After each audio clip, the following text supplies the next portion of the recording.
Welcome to Demasked. My name is Fresman, and today I'm joined by Tee Stache. Is that correct? That would be correct. It is Tee Stache, but you can call me T or Stache or honestly any variation of those names you can call me. So, how long have you been on YouTube for, T?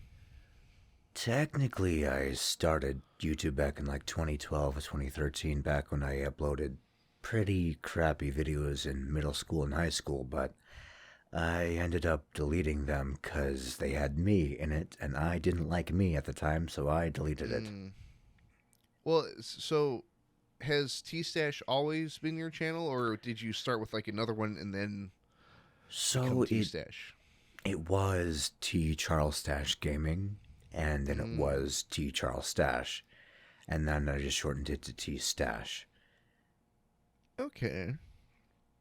Is there a reasoning behind the name? Is it just sort of what's the term? In high school, I had the best mustache out of everyone that I compared myself to in high school, because everyone does that, and I earned the nickname Stache, and it kind of carried on, and I just thought, what if I try to make this my internet persona?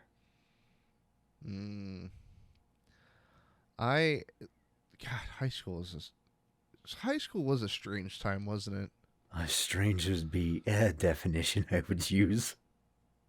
Well, how do I word it? Somebody brought up a point the other day that all of the stuff that mattered in high school doesn't matter now. Right? Like, what are your friends wearing? Oh, no, we wore the same outfit. But nowadays, it's like... Am I wearing the right Vans, a skater shoot, so I have the good skateboard? Do I have the right haircut, the right shirt, the right pants? Everything. You're just trying to fit in. And then when you grow up, you decide, I don't want to fit in. Mm-hmm. Well, even then, you have those, like, the middle school and high school nonconformists that are all nonconforming and thus conforming to nonconformity. I mean, everyone always has their clique that they want to belong to, whether it's denying or accepting or being a blend of the two. Screw the system, man. Continues to go to school and try to get good grades. I was part of that like emo group where it's like, nobody understands me. Honestly, I thought I was that, and I realized, nah. I tried to be one of the type of kind of guys, and I'm like, I don't like that either. So I was always a quiet type of person that everyone always stared at suspiciously. So I tried not to be cool, if that's the term, but to present myself better in middle school, but it ended up backfiring almost every single time. I was not a good kid in middle school. I hated every year and every day of it. I was bullied, and in the process I became a bully. Yeah. It's sort of cyclical in that way. Hopefully you've improved since then. Oh, vastly. I've tried to reach out to the people that I did bully, trying to apologize to them, at least the ones that I could reach. Yeah. Well, I mean, that's always, the sort of the best case scenario, if that's the road you have to go down, is they kind of realize that your behavior is not what's supposed to be happening, It's not even that. It's more of justified or not. After so many changes, it didn't feel right to go on without reconciliation. Mm-hmm. Yeah. And, like, I personally didn't... I haven't bullied people. I was too scared of my own shadow to do that. But what made me laugh is that, like, I was very much part of, like, the weird kids, and my parents would be like, well, if maybe here, try like spiking up your hair, and then I'm like, okay, I think I look cool, and then I go to school and they're like, ugh, why do you have your hair spiked up? Ugh, nerd. Oh. One time my mom shaved my younger brothers and my hair, shaved our heads to like look like afro and mohawks with a frohawk. We were sent home that day to have them shaved off because, according to the principal, they were too distracting for the students to focus on their work. Oh, please. I went to middle school with a guy who had a foot tall mohawk that Dude, I'm jealous. he would put glue in it to keep it like it was perfect spikes. How And the hell? I am jealous of your school. I was always in a public school.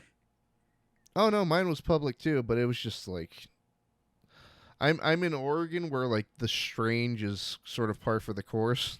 Yeah, Utah. Our schools speak for themselves. Yeah. Well, all I had to say was Utah. Yep, we have our own reputation. I oh I it's just like that, and I don't understand the vague like popularity contests that come with school life. Oh, tell me about it. Just you try to be something else. You look at the people that you like and try to pick pieces of them and try adding them to yourself and become someone else. When Mm. you in the future you eventually realize that you can only try to accept yourself and be the best you that you can. But that's a process of its own. Mm. And thankfully for some, I would reckon it shows up in like their senior year of high school. Hmm. But then you get the people that only realize it like 10, 15 years after. Honestly, I think I realized it maybe 2, maybe 3 years after I graduated. Mm. See, I didn't get to graduate. Oh? Yeah. It actually dawns on me. I haven't told this story yet. Uh, I didn't drop out. I was kicked out. Now, For mind you, what? exactly. Here's the kicker, though. I wasn't a bad kid. I got terrible grades for certain, but I never, skipped school or got in fights, caused any mischief, nothing like that. Um, but my principal that ran the school and what's the term? The student counselor were both just like spineless. Oh. And so I had moved houses. And keep in mind, in my area where my school is located, the bus goes way out, like almost into the next town. That's how far it goes out there, like into farmland. Okay. And I'm not in farmland. I'm actually within a maybe 5-10 minute drive of the school. And there was another student who used the same fucking bus stop. But I got a call, and they called on a Friday afternoon, so I couldn't call them back for the rest of the weekend. Mm-hmm. Like, sorry, so we can't have you enrolled in our school anymore because you technically live outside the district. Are you kidding me? I'm not. Oh, And do you know what the worst kicker is? oh, I can't wait to hear it. I had turned my grades around and I was on track to graduate. Oh, fuck. Oh, Yeah. am I allowed to swear on this podcast? I didn't Oh, ask yeah. before. Oh, Okay, yeah, go for it. okay. Dude, I didn't give a damn about my grades until the end of the year, basically junior year. I was about to go through with my worst grade being a C minus. My dad, oh, he went to the school, got all of my homework and my brother's homework, and he made us do all of it over one weekend before the quarter ended. He cared more than I did, and I'm thankful for that. Senior year, God, those years rough. Oh, yeah. Well, what I always thought was funny is even though I didn't get to graduate, I still got to attend the graduation. That's weird. Well, as a guest. Like I wasn't cap and Oh. gown, Oh. but I'm sitting there like a super villain in the audience. Well, that and they're sitting there and they're handing out the diplomas and whatnot, and one and they're like, oh, and also we'd like to announce that this is Mrs. Whatever's last year working at this high school, and it was the student counselor, and I like two people in front of me who knew what had happened were friends of mine. I leaned between them. I'm like, good, good. uh, but that was a real kick in the pants. You're just Emperor Palpatine there for a few seconds. I've got my hood up. Good. Good. Once more the Sith will rule the galaxy. And we will have peace. Oh man. Well, it's funny because the friend who invited me to tag along was graduating, and like a bunch of his family showed up, and they kept asking me where my cap and gown was. Like, all right, we're almost ready to go. And like, where's yours? I'm like, I didn't make it. I didn't get one. Okay, so I'm guessing you also went to a high school in like a small town? No, but it was a smaller high school. Okay. But it's purpose built for that. Not a private school, but just a small building. Yeah, I went to a high school that was in the middle town of 3 towns, and we shared the same middle school and the same high school. So I definitely grew up, basically over 10 years of my life, grew up in farmland in the small town. So I learned to appreciate it, and a week after I graduated high school, I basically moved up to the city, kind of forced to. There you go. Utah. Like my graduation is a kind of big story in itself, but if you want to talk about it, okay. If not, all right. Well, did you have? So you mentioned your school was in between 2 towns. So there were 3 towns, and the middle town of these 3 towns held the high school. Okay. Did you ever have a school that was deemed like the shitty school? Which one? Exactly. Well, like there's how do I word it? So in the district, the school district I live in, there are 3 sort of big high schools, but one of them is gained like a reputation for being kind of a shithole. Fair. And it's not the one I went to, surprisingly. No, thank God. Yeah, but I got to go to that high school for like summer classes, and it looks like something you would see out of the beginning of a horror movie. It's weird. There wasn't necessarily like a shitty high school in the 3 towns. It just every town had their own elementary. One of the towns had a middle school, another town had high school. There was, however, the shittiest town of those 3, and I lived on the other end. I lived in the higher end of those 3 towns, so I'm happy. We had a Walmart, a McDonald's. It was great.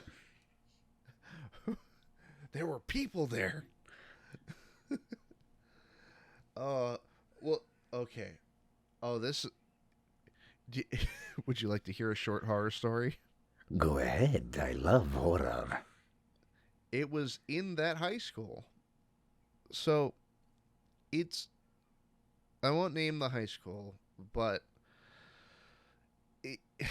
it's like they gave up just for the summer classes. It's like they rounded up all of the faculty and the teachers who could not give less of a shit about their jobs. And like I went there for like I think it was biology or something, some like extra credit class, and the guy he could not be bothered. He's just, yeah, we're watching a video today. and then turn on like Bill Nye and just like read a book. But Hey, don't be dissing the old Bill Nye. oh no, I'm stoked.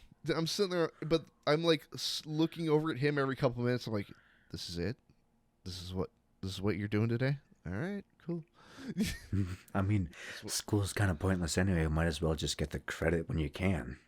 Yeah, but so they have like 15-minute breaks in small intervals, and they're like, all right, everybody can go to break, and most people decide to stay in the room. I'm like, well, I gotta go to the bathroom. So I step out in the hall, and I see a red dot on the floor, and it's blood. Oh. And I'm staring at it. I'm like, huh, all right. I take a step forward. There's another dot. Take another step forward. There's a couple more dots. Now there's a lot of dots. And I'm like, okay, What all the right. fuck did you walk into? Exactly. And keep in mind, the hallway is empty. There is not a person out there. Well, obviously not. There's blood. And I'm looking up and down the hall, and I'm waiting to just like see somebody. And I'm like, all right, guess I'm following the blood trail. Like, I gotta know, otherwise it's gonna bother me more. And it's getting more and more to the point where it's like a straight line of blood, not like a drag line, but like, you know, a line of drops. Somebody's leaking is what I'm saying. Not in a good way. Yeah, and it's like a scary movie. The lights are flickering, half of them are off. Like, oh god. All right, here we go. And I follow the trail into the boys' bathroom. There's blood on the door handle. I go, cool. So I kind of elbow the door open, and it goes from drops on the floor to bloody handprints on the wall. I'm like, okay, this is okay. What? And there's like a separating wall where you can't see the rest of the bathroom right when you walk in. And so I'm waiting to just see somebody in trouble, you know? Mm-hmm. And my eyes follow the blood trail up to the paper towel dispenser where it ends abruptly. Did you see anyone in there? Here's the funny thing. So I turn around and there's a guy at the urinal taking a piss. And I point to the blood marks on the wall. I go, what the fuck happened in here? And he goes, with like no urgency in his voice, goes, somebody got their ass beat. Like, what? Who? He's like, I don't know. He just doesn't fucking care. Yeah. And so I'm like, I guess I'm going to go report this to the... what? And so I carefully open the door again as to not get any of the blood on me. And I run to the office. And I go, hey, there's like a shitload of blood in the hallway and in the boys' bathroom. And the lady behind the counter, it looked like I asked her for some stupid shit. She wasn't concerned. She was like offended that I asked her to do something. What is she, a fast food worker? Exactly. And I'm like, dude, shit's fucked out there, man. And I'm like, can we, do you know if anybody's come through here? She's like, I guess I can check. I'm like, but did you not just hear what I said? I don't think she'd care if someone was dying. I think she'd probably be happy. She'd be sent home. Interesting's happening. But I'm like, what do I? And I'm like trying to ask her questions. Like, what do I do? Do I go back to class? And she's like, yeah, I guess so. Like, yeah, nothing important about blood on the bathroom. But nowadays, whenever I hear like, yeah, I'm gonna send my kid to that high school, I'm like, don't. send him anywhere else. Don't. Just don't. Well, a buddy of mine, he went there for most of his high school career, and we picked him up for like a sleepover or something. And my dad's like, "So what's it like over at that school?" And my buddy just sighs and goes, "A lot of drug arrests." And me and my dad look at each other, and I just kind of went, "Aren't you glad I went to the other one?" I don't know which one would be better. The one you went to, there's potential murder there, and the other one, there's a lot of drugs. There's not a good positive options here. You know what? The third high school, I haven't heard any complaints about. In fact, I've heard almost nothing about it, which is the weird part. They're actually covert with their operations. I get it. People go in, but they don't come out. But if they do, they've been trained to not say anything. They act different now. I swear, I saw Johnny walk in, but Johnny didn't walk out. He was someone else. It looked like him. It wasn't him. I just, man, what? Why? Why is it gotta be like this? I don't know. So there's two extremes. There's the extreme where it's like overly like religious and such, where they basically teach you all your beliefs and that's all there is. And then there's the murder and the drug side. Those are the two extremes. And then there's the bizarre void, in which nobody talks about. I don't even think they have survivors. I feel like I should go to that high school, like that third one, and then the minute I walk in, there's just like nothing in there. It's just an empty shell of a building. And you turn around to leave and you realize the exit's gone. Wasn't there an SCP that does that? I think so. I don't remember the number. It wasn't the cabinet. There's like a building that does that. Yeah, I want to say SCP-001, but there's several entries for that one, so we don't know if it is the building that is number 1. Yeah. God, I remember getting creeped out by that way back that was when. Horrifying to learn about. Well, and for some reason there was one that really caught my attention, which was it was a door with 12 keys, but if you picked the wrong key, you were like blown apart. How could you guess it right? Exactly, right? It's just 12 keys like laying on the floor in front of a big like metal door. I think I love the invention of the SCP, just like a collection of beings, items, buildings, so many unknown things that have like a paranormal-esque about them that you try to figure out how to contain it with the least amount of deaths as possible. Yeah, and it's I think the most appealing part, at least about the SCP website, is the containment procedures. Mm-hmm. Because some of them are just like, we can't contain it. It's a place. It's not a thing. So we just have guards stationed 24/7. I think my favorite are the giant sea creatures. My favorite's sort of the unofficial mascot of the SCP Foundation, 173, the statue. Because one of my favorites has to be the one that snaps necks. Yeah, that's the statue. The weird, like, big-headed thing with its arms out. Yeah. You have to stare at it. Like, that... I think that one is the most effective to me because the rule set is so simple. But if you fuck it up once... Yeah, then it's over. I think it was a combination of SCP and one of Mr. Outlaw's stories that inspired me to create my own world, my own list of creations and such.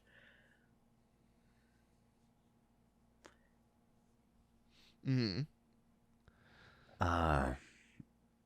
So basically, I've already had like a collection of stories that I've tried to write and are still in the process of writing, and I thought, what if I create a species that's kind of different than the others? It's not like aliens or like paranormal, but in a way, it's its own type of archetype. Sure. So this like was off a thought process of okay, let's consider that the Almighty God exists, and let's also consider that He created other beings, gods like Mm. Him. Now let's consider one of these gods got prideful and decided to create beings of his own, but he didn't have anywhere to put them, so he had his living beings inhabit the bodies of the Almighty's creations, basically Mm. possessing human bodies and such. And these beings basically had a variety of powers and abilities, but it was considered an egregious sin to even meddle in the creation of the Almighty. Mm. But basically, you're having one prideful god against another prideful god, and they say the action of a god is perfect, it's the correct option. So I thought, had the thought process, what if both gods are justified in their actions? Which would be truly Mm. right? Could you, if you were faced with the dilemma of having to destroy your creation, could you? Yes. Even if it destroyed several aspects that have already affected your own creations, destroying Yes. the foundations of it? Oh yeah. Hmm. I've made peace with if my creation becomes the villain, that villain has to go. Honestly, I see it more as if it has a consciousness, if it has its own will, its own desire, then it deserves to live, but it also deserves to fight for it. Sure, but I think a part of it for me is like, well, is that creation hurting other people? You know, Hmm. like how do I word it?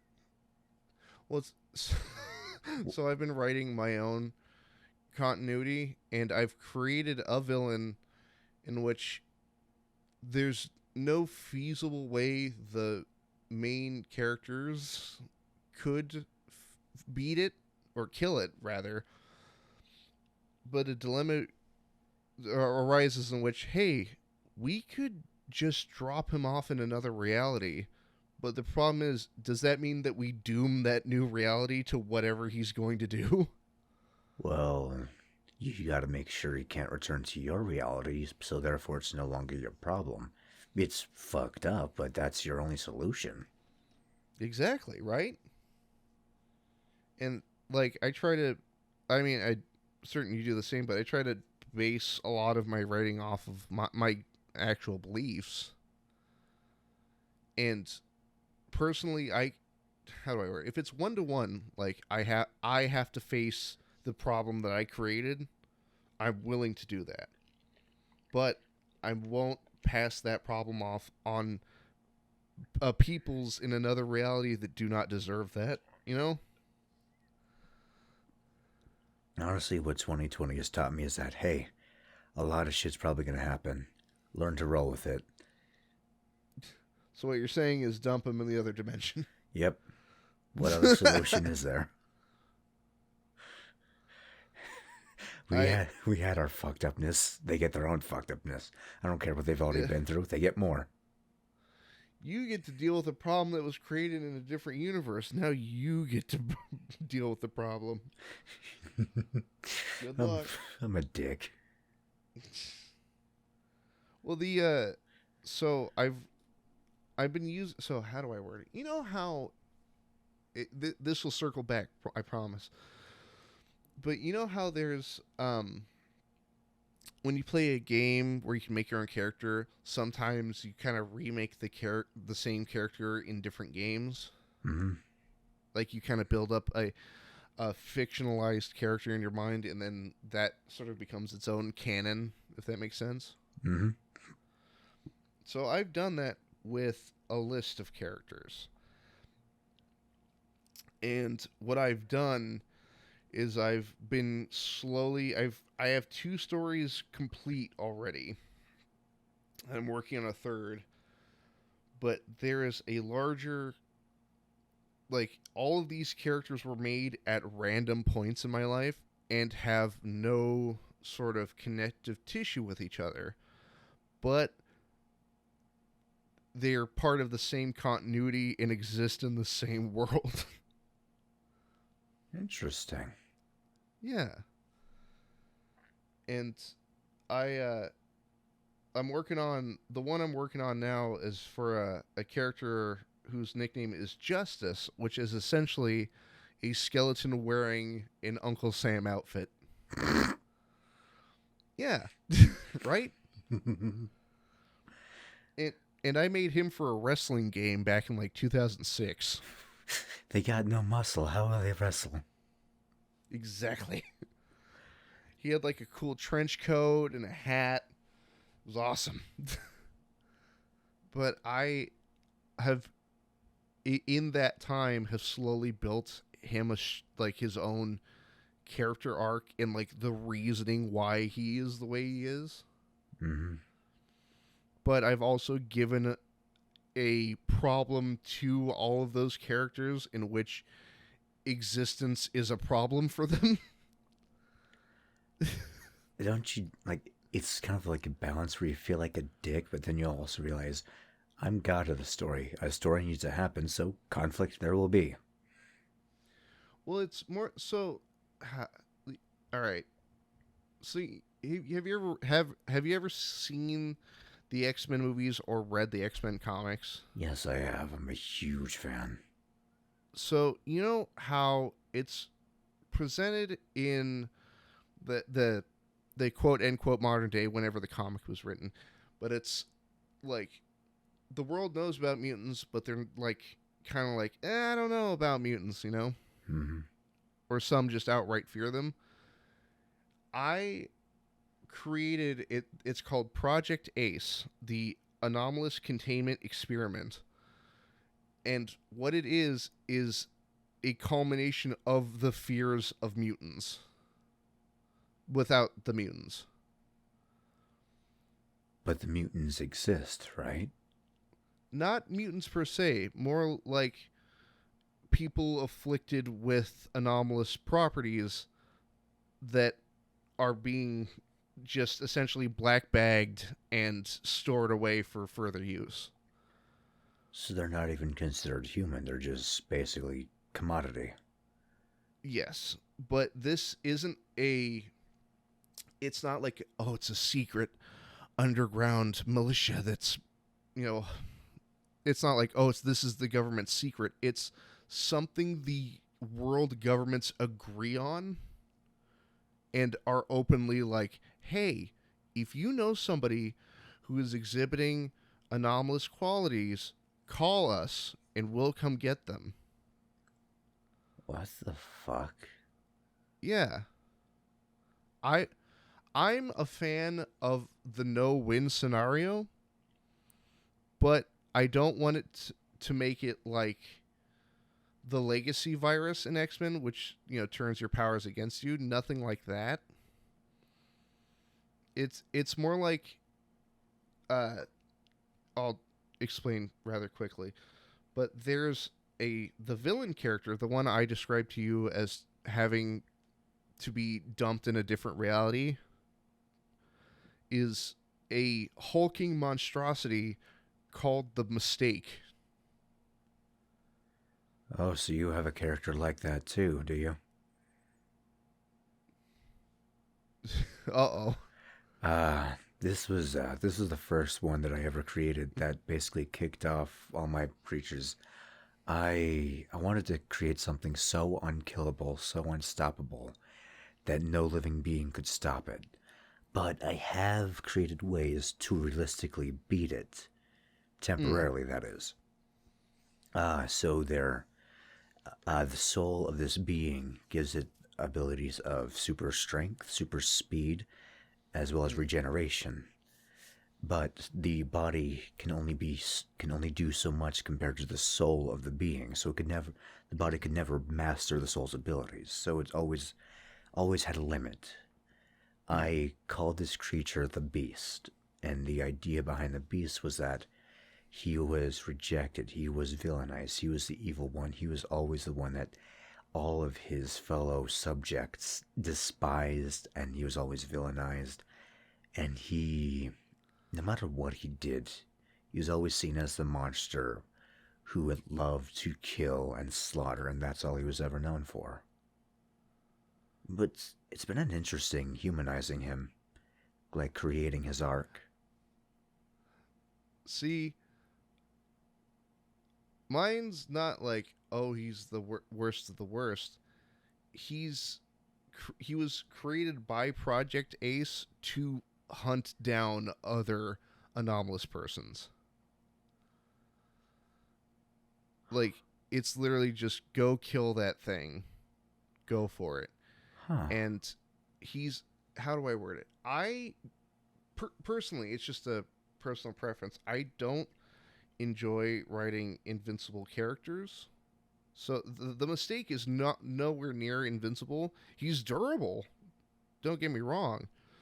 But what I mean by unkillable in terms of the characters that are facing off against him, it's they don't have the tools to fight him. Okay. Like making an unstoppable character kind of just makes it boring, because you're just like, they win all the fights and the heroes lose all the fights, and there's no way for them to proceed.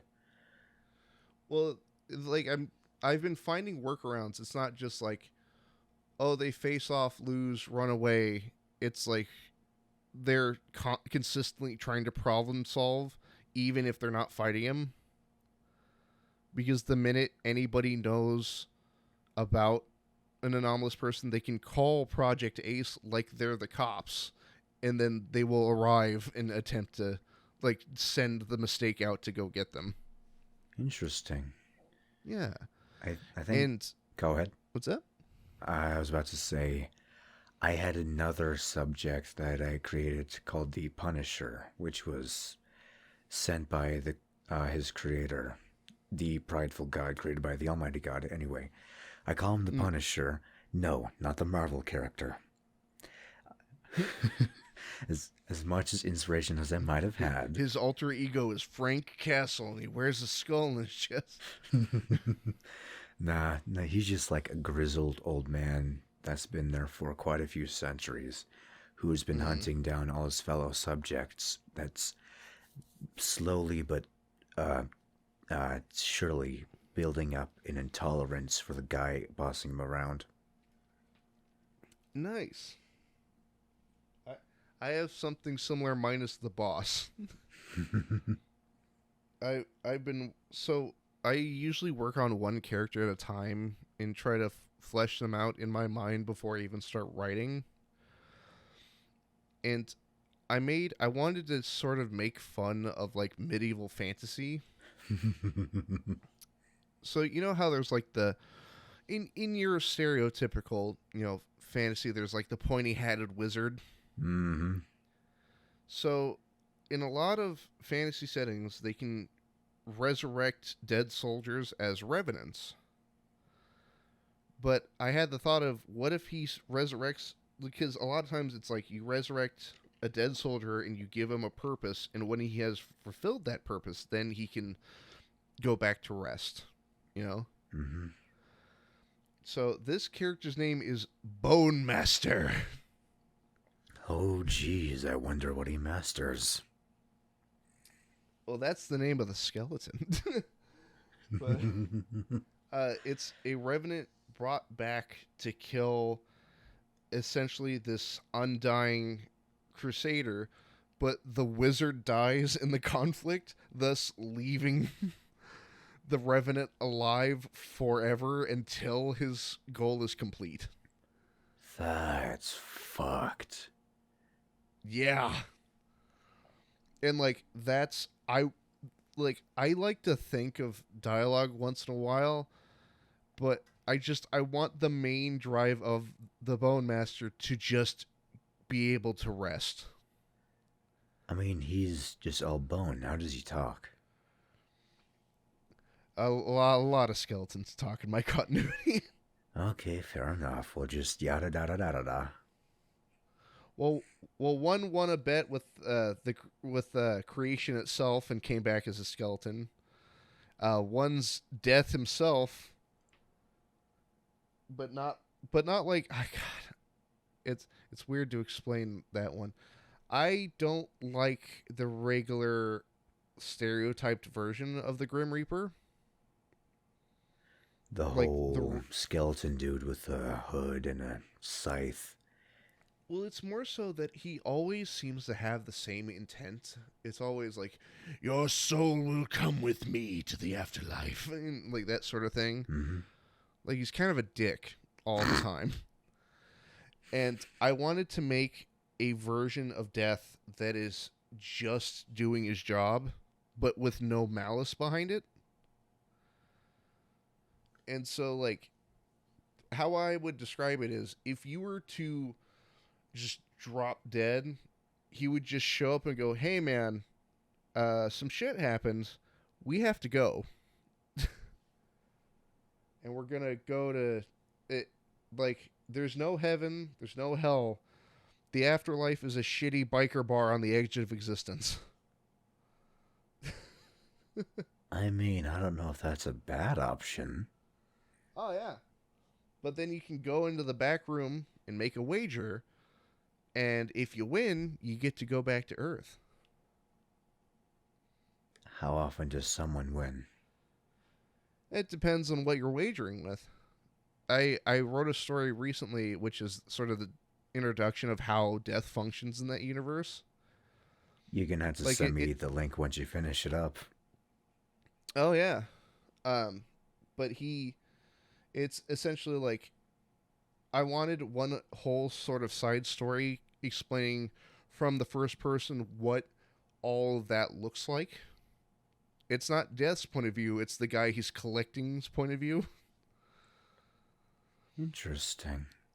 Yeah, but he wagers something I would argue is a fairly easy wager But because you can essentially pick your bet. but then if you get cocky after winning a small wager and bet something larger, Yeah, you'd lose most likely for certain. yeah. So you can sort of pick what you get if you win, but creation gets to decide what happens if you lose. Oh, no. Yeah, I don't know if I'd want to make that kind of wager. exactly. That's too fucking risky. Uh-huh. But Honestly, I think I'd make a wager just to be more comfortable in the afterlife. can I get a nice chair at the bar? Can I get a stool with a back? Like, I really want one of those great lazy boys. I never had one in life.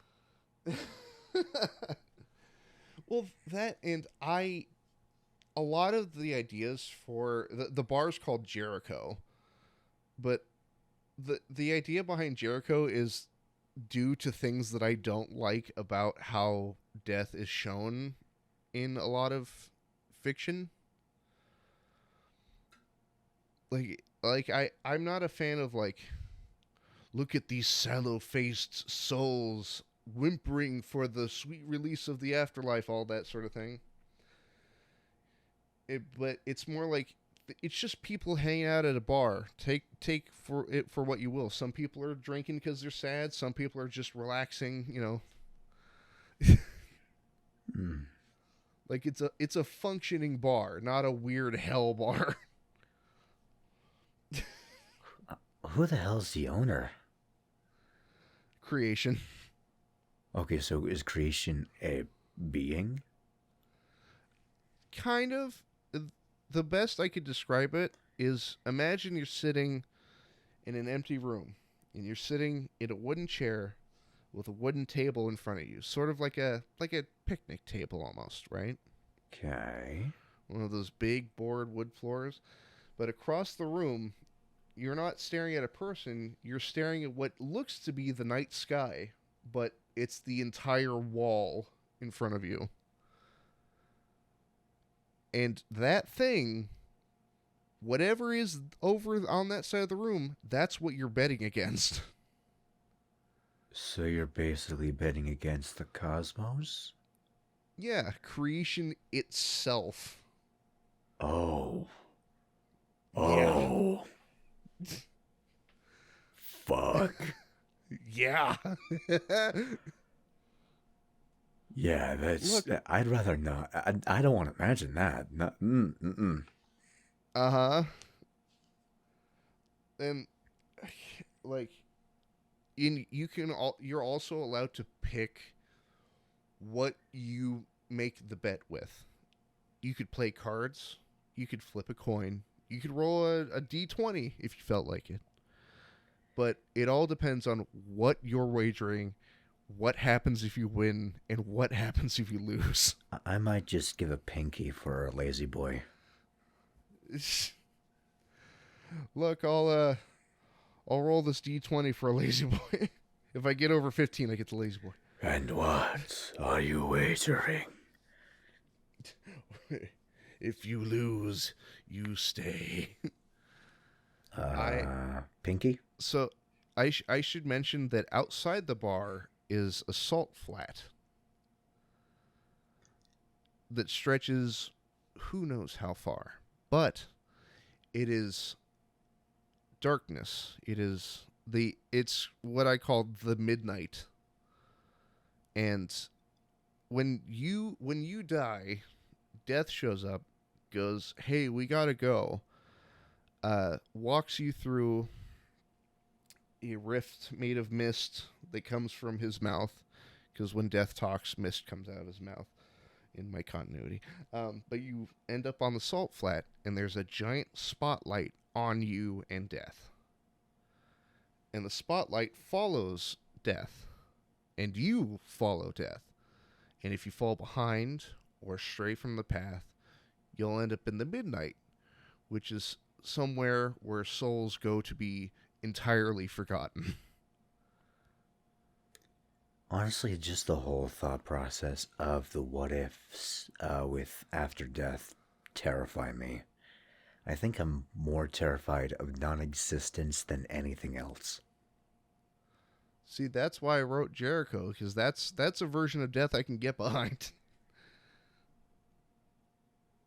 Death, just death's not being a dick. He's just there to help you. He's there to get you to Jericho. Yeah, does he have many friends? Who, Death? Yeah. He's friends with the bartender and another character that I'm in the process of writing. But as far as anybody outside of Jericho, there's a character that he'll run into that isn't incapable of death, but is almost constantly almost dying. Oh, I have one of those characters too. I haven't written him yet. So the idea is, what would perpetual death be like for a character? What would the mental state be? How would it degrade the mind? So I thought, okay, I've already in my universe, I've already written a character where a person constantly dies, but their consciousness is transferred to a parallel reality so they can continue living. But they get possessed by a subject who basically also has repeatedly died, and they bond that subject's soul with the soul and body of the guy, and basically whenever that guy dies, his soul and mind don't transfer to the next reality. They stay in that reality. The body completely heals up, and he just wakes back up alive again. That's not the terrifying part. In his death-like state, as his body's reconstructing itself, basically his soul and the soul of the subject are being torn away from the body to the afterlife. And he remembers that every time he dies, so it's a mental degradation every time. I write fucked up situations, fucked up stories, fucked up characters. Hell, I feel like I'm only good at killing off my characters in a good way. Oh yeah, in high school I mean I failed my creative writing class because I consistently wrote no one scenarios and horror stories. I think those are actually fucking awesome scenarios, though. Well, well, it's like, yeah, write a story. I'm like, cool. Guy's in a train wreck, but he's already dying, so it's over. But with the version of death that I wrote, like he can show up either after you're dead or if you're right about to die. And like there's a character in which he's going to be like essentially not taunting them, but just kind of like, is this it? Is this the moment? Is it happening now? So he's kind of just not phased at it by like at all. Oh yeah, I have a scenario written in which he's planning for two people to fall out of a building and one of them dying in the process. And so like the character who consistently is being pestered by death looks out a window and sees him drawing like a chalk X on the ground where they're gonna land. But he's just like calmly just kind of scratching it into the concrete and then kind of looks up at him. This would be the first time I've had a special person. That's it. You've dodged it a couple times. Is this the time around that we're gonna go to the bar? No, all right. Fine. He sounds Well, like not really kind of like an asshole, but he sounds like the kind of fed up person. yeah, he's just doing his job. And he's, heard it all before. Oh, I can't be dead, or oh, how dare you, and you're lying to me. But the whole time he's just like, dude, we gotta go, or I'm late. Let's go. I think I'd probably just be like, okay, I'm dead. What's next? Well, I've been using there's what's it called? There's a phenomenon that occurs when God, I heard it ages ago. I can't remember from who, but somebody mentioned that you're used to seeing your own face in a mirror, but if you were to see your actual face non-reflected, you wouldn't recognize yourself immediately because you're not used to seeing that. Interesting. And so that's sort of a sort of side effect of dying is that like you see your own body and you're like, who the hell's that? Wait, I wasn't that fat, was I? Yeah. Oh, I looked like that. Ugh. I should have done my hair. But I don't want to. It sounds weird, but I don't want to narrate my own stories. Yeah, I know that feeling. But well, no, I want to get voice actors for those characters. I think that's how I actually do my PFBI series. I find someone who I feel fits the voice well, and I have them like voice the dialogue lines of that character, and I do like the main character. There you go. But it feels tedious at times to record it, but at the same time, in your mind, you're the one that really knows what the emotions are, what the thoughts are. So you might be the best one to do it, but then at times you might doubt your own skill at it.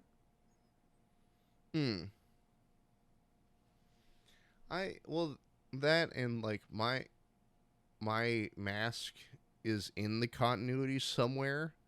I'm not the main character by a stretch. Same. At all.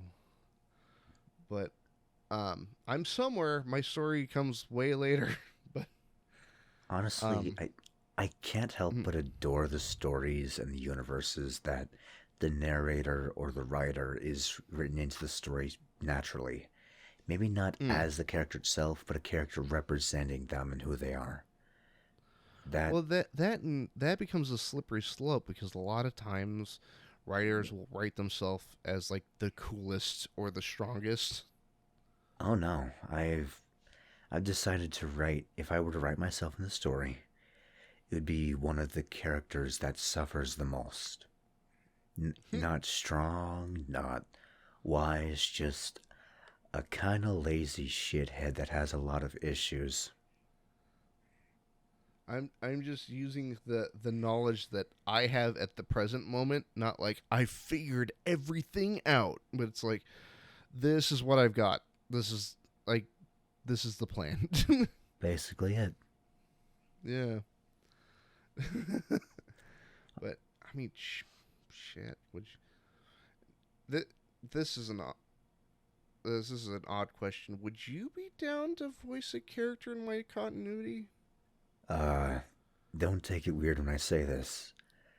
Yeah. It is my absolute desire, ultimate dream, and goal to be a voice actor, so any chance I get to do what I love and to voice a character, I will say yes to. Nice. Because there's it's I'm essentially doing like it's short stories, but it's short stories about sort of each character and then slowly going to kind of come together, if that makes sense. So, does the character reoccur at all? Yes, yours does. Okay. Yes. The one I have in mind for you, yes. Okay. And the story is already written. I just need like 3 voice actors, I think. I fucking love doing voices for like other people's projects and stuff. Able to like voice those emotions into characters. I've yet to do a variety of emotions in a lot of characters. Yours, like, how do I word it? Yours will be fairly easy in terms of you don't have to go super hard in range, if that makes sense. Okay. Um, I mean, shit. Should I? I mean, we're recording. Should I just spoil it? Okay. Just give me a basic idea. Not too much. Of the voice I want you Of to like do, or the character? the personality, their mannerism, how they talk, how they act. For starters, I just described him to you, and he talks in a very monotone, but not a, not like a robot monotone, if that makes sense. So kind of like he's just kind of bored and he's just like, whatever. Yeah, Okay. but like for anything that he's saying, he's just kind of I have to deal with something this shit. happened. Oh, are you kidding me? Kind of like that? And like, yeah, like how do I write it? But he's not like I'm reading the line, like one of the first lines he has in the story, and he's not being a dick. He's just like, well, here we are. just Fucking point whoops. just pointing out the facts. Yeah, because hey man, this happened. Yeah, sorry, but I'll have to color code the lines and all that All because right. it's from a first person perspective, so there will be another voice actor like he's interacting with you, if that makes sense. Interesting. I always It's enjoy from doing his this. perspective, but you're interacting with him. Yeah. I think some of my favorite audio collabs is basically where I'm in a voice chat with someone, they're recording their audio, I'm recording my audio, and we kind of have like a natural back and forth within doing the dialogue in the story. I love those. Hmm. So far, the only person I've been able to do that with is Fourshot Bot. Hmm. We've collabed so far 3 times in a series I've been writing. Nice. Now, in terms of writing, and this is sort of a bizarre way to steer back on to the track. But what sort of character archetype would be is your favorite? Hmm. Let's see. I've written a few versions of stories. Some in the overly esque, detailed, kind of like melancholic. Some in the overly detailed with like the emotional bit. My favorite and likely most natural archetype I write is the kind of people that are just like they're inquisitive, but they're also kind of assholes because they're like, oh, great, something else I have to Mm. deal with. Yeah, I can see that. Personally, I don't like what's the term? It's not the reluctant hero, but I like the idea of a regular person having to deal with horrific situations. Because it's easier to see yourself in their shoes. Hmm. But it's like like just the other night I watched a film called Red Line, which is about like a I don't know if you've seen it, but it's like a weird future punk street race sort of thing. Hmm. But it's a bizarre movie, but it has that sort of character archetype in it where it's not that he's new to what's happening. It's like he's new to the situations he's being put in, but also while having, you know, having lived in this world. Okay. Yes. What I'm Interesting. what I'm saying is everybody should watch Redline. This is my advertisements. I am not being paid, but you should watch Red Line. Demasked is made possible by viewers like you. Also watch Redline. it's it's interesting having like a type of voice that allows you just to kind of improv like advertisements, just random things. It's also so fun to do it. I I wish I had like I know. Well, I mean, I guess it's kind of changed in the face of YouTube and whatnot, but like I'd love to have like a weird advertiser corner, bring everything to a screeching halt. Have you tried Squarespace? And then just go back like nothing happened. Are you a murderer? Have you tried using all the other weapons? Scythes, knives? No, you need yourself an axe. You have range, you have swing, and you have the power of your arm within that. The, Get an the axe. Black and Decker lumber axe. Sponsored by Jason. Sponsored by the Home Depot.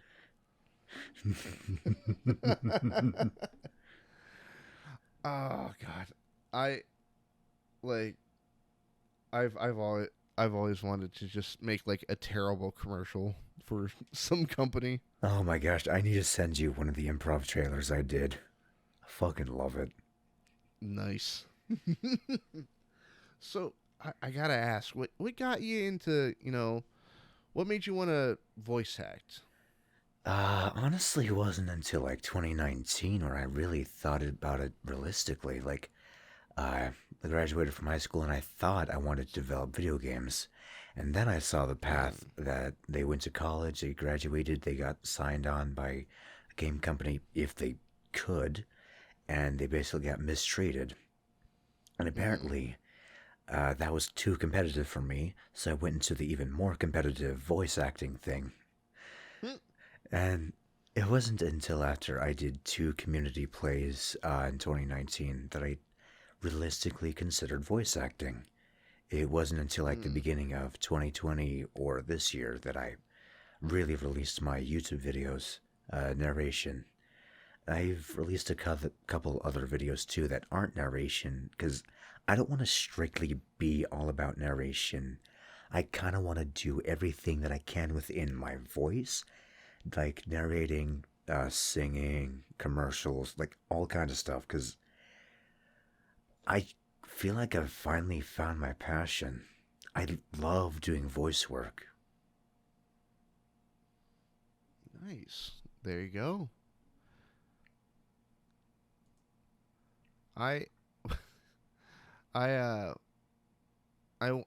I've been wanting to do voice acting for a while myself, and I got what might be a I it's a compliment, but it's like an insulting compliment, you know? I know those ones. Well, because I've asked people, and I'm like, what kind of character could I play? They're like, oh, that regular person that goes insane midway through the story. I'm like, oh, cool. Oh, I can do a phenomenal version of that. Hey, man. Hey, man. As long as, like, the only impression lately that or at least from middle school, that I've not taken well to is Gollum Impressions. Remember those? Oh, I do remember those. I fucking love them. I used to, but then like everybody in my middle school is like, check out my Gollum impression. Oh, fuck. So kind of just like the specialty of it went away. Yeah. And then I've recently went back and watched Lord of the Rings, and like I was having horrifying flashbacks. Oh, I hate those. It just flashes the embarrassing mind. You're just like, okay, where's the nearest sharp object I can bash my head into? I'm like, oh look, it's Smeagol. I'm like, oh shit. that's that's the best way I've heard it worded. Just the shit. Well, like, because there was a guy I went to middle school with that he, like, he would do the impression even if you said no. Check out my impression. And then I don't think I have a choice in this matter. yeah, but he'd do it like at the bus stop where I can't leave. Oh no. Yeah, so like, come on, like let the bus just arrive and I go sit in the back somewhere. Please, God, let me avoid this asshole. Let this conflict end. Let this end with peace, or let this end with blood, and I'm innocent. I'm hoping for like the fade away, like Infinity War. Just yeah, man, I'll listen to your Smeagol impression. You know what I hate about the new movies after Avengers Infinity War? What's that? No one calls it the snap. Everyone calls it the blip. Pisses me off. It's a weird name, isn't it? What the fuck? Just Avengers. Tell them you got snapped. Call it that. It's easy. Well, like, oh god, what was it? The Daredevil Netflix show did a pretty good job at kind of making fun of how the invasion of New York was taken. Mm-hmm. Because they call it the incident. And well, they make fun of that because there's like, yeah, the price of this office went down, after the incident happened. And was it Foggy Nelson goes, oh, that's what we're calling it now? And the real estate agent goes, I'm sorry, would you rather me say aliens came down over Manhattan? Which time? Foggy just goes, yeah, and then Foggy just like, yeah, that's a good point. I fucking love the whole aspect of Hell's Kitchen. Like, the end of the world isn't going to stop them from trying to make a few bucks. Oh, yeah. It just, like, well, that, and it's something weird that I love about those shows, which is that horrifying, like, realization that they kind of touch on in the first Avengers movie, but it's the thought of, like, oh shit, we're not alone in the universe. We're very much not alone in the universe. I think I like those shows more for the reason that not everything has to be all about flashy superheroes, cool epic fights, but the real shit that normal people deal with. Mm-hmm. Well, it's even like that thought of like, well, if this happened again, how are you gonna deal with that? Like at the end of Endgame, the Avengers they retired. Hmm. Well, there's a term that Nick Fury uses in the first Avengers. He's like, we realize that we are, Hilariously completely, outgunned. yeah, completely and hilariously outgunned. I'm like, that's perfect. Oh, Honestly, brings me back to after like World War II happened, how America like brought in the German scientists for their technology, their knowledge of all that shit. hmm. We not like one nation doesn't have all the knowledge of all the technology, so you're probably gonna have to take a risk and bring in some knowledge from outside, even if it might bring up a cult like Hydra. Oh yeah. What do you mean? There's nothing wrong with Shield. Nothing at all. Yeah, you're. It's not like you're just collecting the Hydra guns and just giving that back to the Hydra people you guys rehired. Nothing at all. Zola, how'd you get here? I was so happy with Zola's character in The Winter Soldier and Falcon. I can't believe that he came back. Honestly. I was surprised as hell, but at the same time, it was a very, very pleasant surprise. Well, I had some like vague hope, but then I saw that that giant monitor in the middle of a room of servers. I'm like, oh shit. Yep. Plus, like he sound like the sound Wait, hold of on. him talking I is think perfect. I'm talking about that different guy from a different movie. You're talking about the German scientist that worked with Red Skull. I'm talking about the guy that set up the civil war between Iron Man and Captain America. We're talking about a different guy. Helmut Zemo. Yeah, yeah, we're definitely talking about the different guy. Yeah, Arnim Zola was that Okay, yeah, small. that guy. That guy was kind of a pompous prick that felt Oh too big yeah, for his britches. but that fits the bill. He's a piece of shit. I'm glad he died a second time. Uh huh. Especially when when Captain America fist checked the was it the monitor his face was on. Okay, with the missile, he died a third time then. Oh yeah. Dying once doesn't cut it for assholes like him.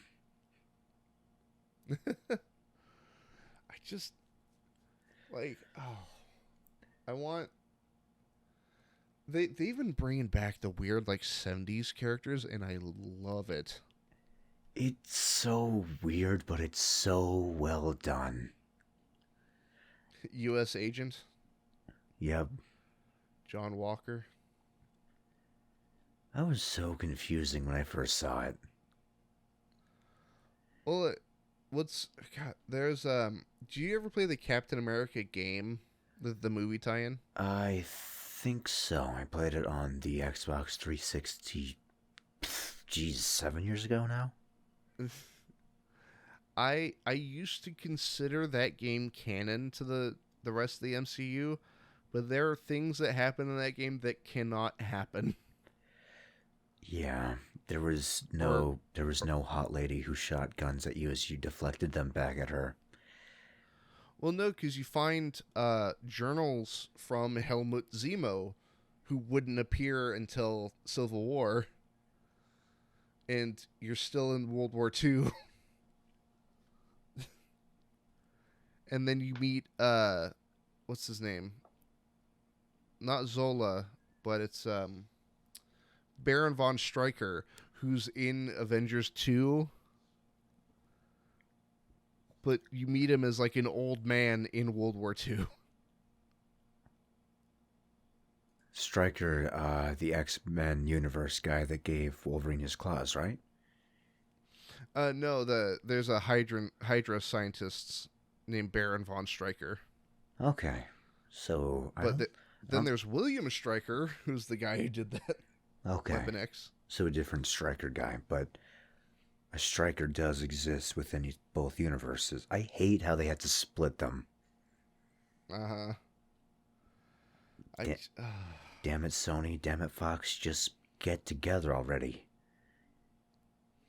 I But do like how the Marvel, like, both the shows and the movies post Endgame have been getting weirder and weirder. I've been watching the show Loki. It is so Oh yes. fucking weird and I love it. Oh yes. I wasn't sold until I think it was like episode 2. Like the first episode I'm like, "Okay, we'll see." And then like episode 2 shit gets weird. I'm like, "Cool." I'm like, "All right, I'm in. I'm in, sold." Right?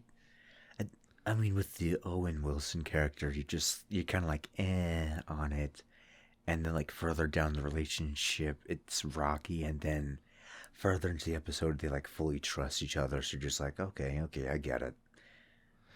Have you caught up to the most recent episode? I have not watched episode 5 yet. It's pretty good. Is there anything super duper important that I need to watch? What do you mean, like, to get any references? Yes or no? It. Oh my god. It. How do I word this? It. Not in terms of the. Oh, shit. Okay, just no details. It's a yes or no question. Are there super duper important details I need to see? What I'm saying is, when you watch the episode, pay attention, especially to the background. Oh. Especially to the background. Okay, after watching the end of episode 4, spoiler alert for the TV show Loki. Skip ahead a bit if you do not wish to hear spoilers. At the end of episode Loki's 4, in it. I'm thinking he's in the ruins of Asgard. Am I correct?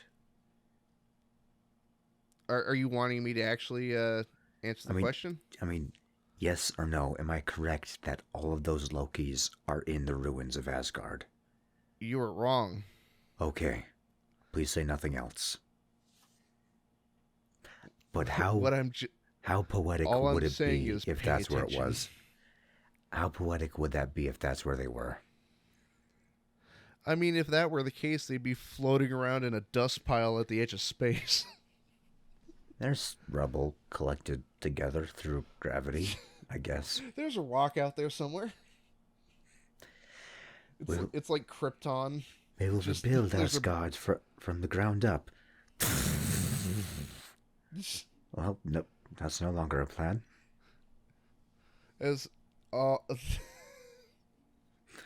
I mean, we can try to rebuild, but like Surtur's still fucking everything up. I fucking love Korg. Piss off, Ghost. I didn't print enough pamphlets, and the only people who showed up were my mom and her boyfriend, who I hate.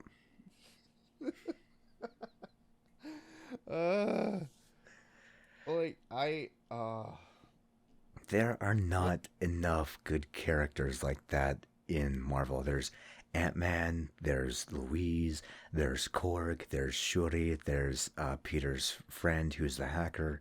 There's not enough comedy people like that.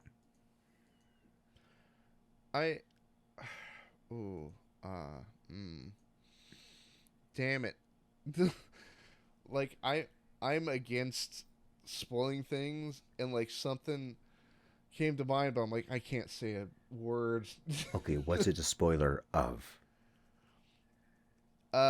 It's a follow-up to a previous Marvel movie. Okay, what is it called? But it is a background element, if that makes sense. It's in no way affects the plot. It's just a background detail. What is it called? Where do I watch it to find this out for myself?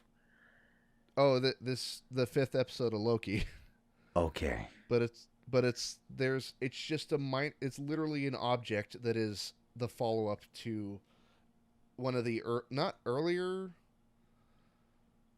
Marvel films, but like post Avengers 2, if that makes sense. Okay.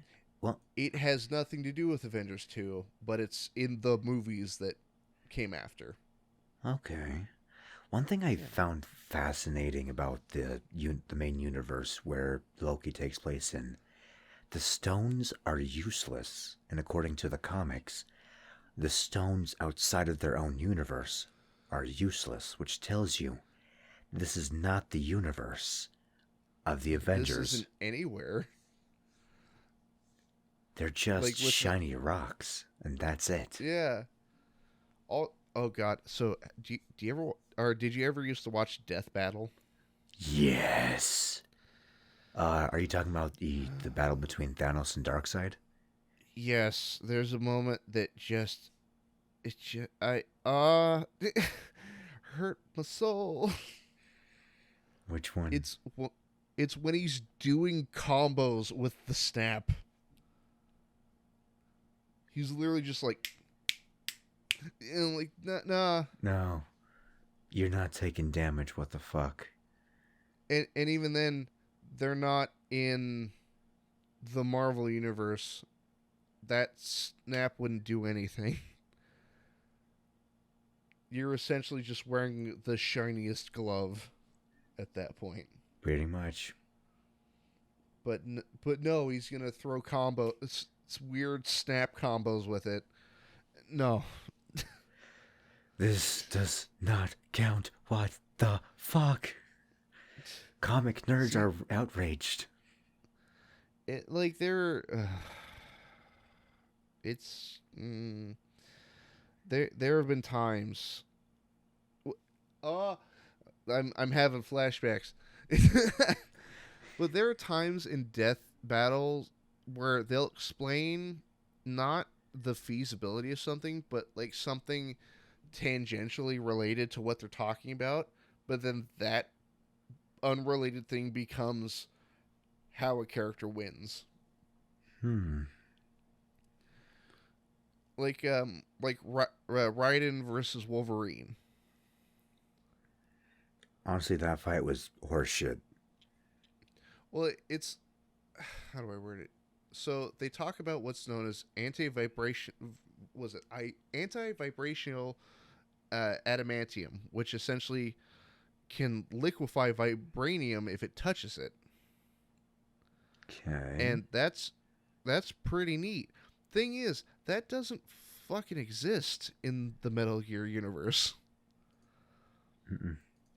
Mm-mm. and so but then they tried to pass it off like, well, no, Raiden's sword is vibrating so much that it's doing the same thing. It doesn't No, vibrate at the same frequency that would melt his metal.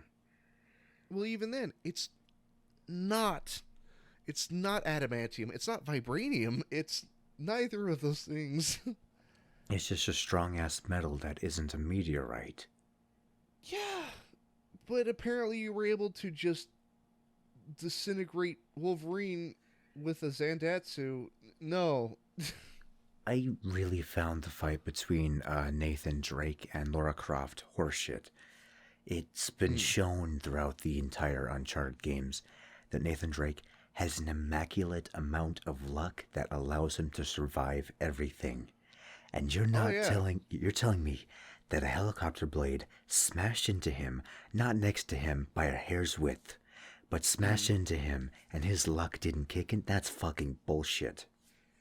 I would have Well, accepted if he died another way, but that's bullshit. well, that and like it. The thing is, the Death Battle series has pushed me to want to make my own Death Battle surrogate out of spite. Oh, I know that feeling. Well, the thing is, I thought up scenarios, but I also place strict rules on those characters. And one of the easiest ways to not depower a character, but to set expectations for that character, is where is the last place I saw that character? Hmm. So take like Dante versus Bayonetta, right? Mm-hmm. The last game I played was DMC5, and then the last place I saw Bayonetta was the first Bayonetta game. So the tempered expectations. I know what weapons they have at those times. Because during the Snake versus Sam Fisher fight, Snake had items on him that he didn't have at that point in time. The fuck? So Yeah, basically, they combine all the renditions instead of picking one rendition. That is unfair of itself. Yeah, he had. So it's like MGS2 Snake, where he's like in his 30s, and they gave him an item called the Solid Eye, which he doesn't get until like 20 years later. What the fuck? Yeah, the minute he puts that on, I'm like, wait a minute, what? I think this is why I like 1 minute melee more than the traditional death battle. Like the 1 minute melee, they just have fun and they just go at it. Well, that and all there's a source of argument with like comic book characters that I hate for a specific superhero. I don't hate the superhero. I just hate the arguments about him. It's why did he figure this out? Well, it's because he's Batman. Yeah. But that's the argument. Well, he's Batman. No. I've seen a video of how would Batman be able to solve the Kira case, and likely, yeah. I would say Kira's immaturity as well as his desire to get his name out there would be his downfall. Well, I think his investigation pattern will follow alongside L's, but he wouldn't have as many proxies, or I mean, he wouldn't even need proxies. He wouldn't need to hide behind what's his name? An alias or Kira? There's the fella in the trench coat that he works for him. It's like Aizawa or something. But he wouldn't have to like send them out. Watari? Yeah. Batman would just go figure it out, go see the person because he's wearing a cowl and he's not using his real name. Exactly, but at the same time, it wouldn't be that hard to figure out how much he spends. Like who Batman was, considering how much he spends, the countries he gets it from, comparing the technology to that. I mean, hell, Bane found out Batman's identity. Well, even like that one accountant found that out too. Because he makes a great point. He's like, how come we're pouring like billions of dollars into this R&D department that doesn't sell anything? Interesting. Yeah. And he literally goes, yeah, he's like, I literally went downstairs and found blueprints for the tumbler. He's like, what?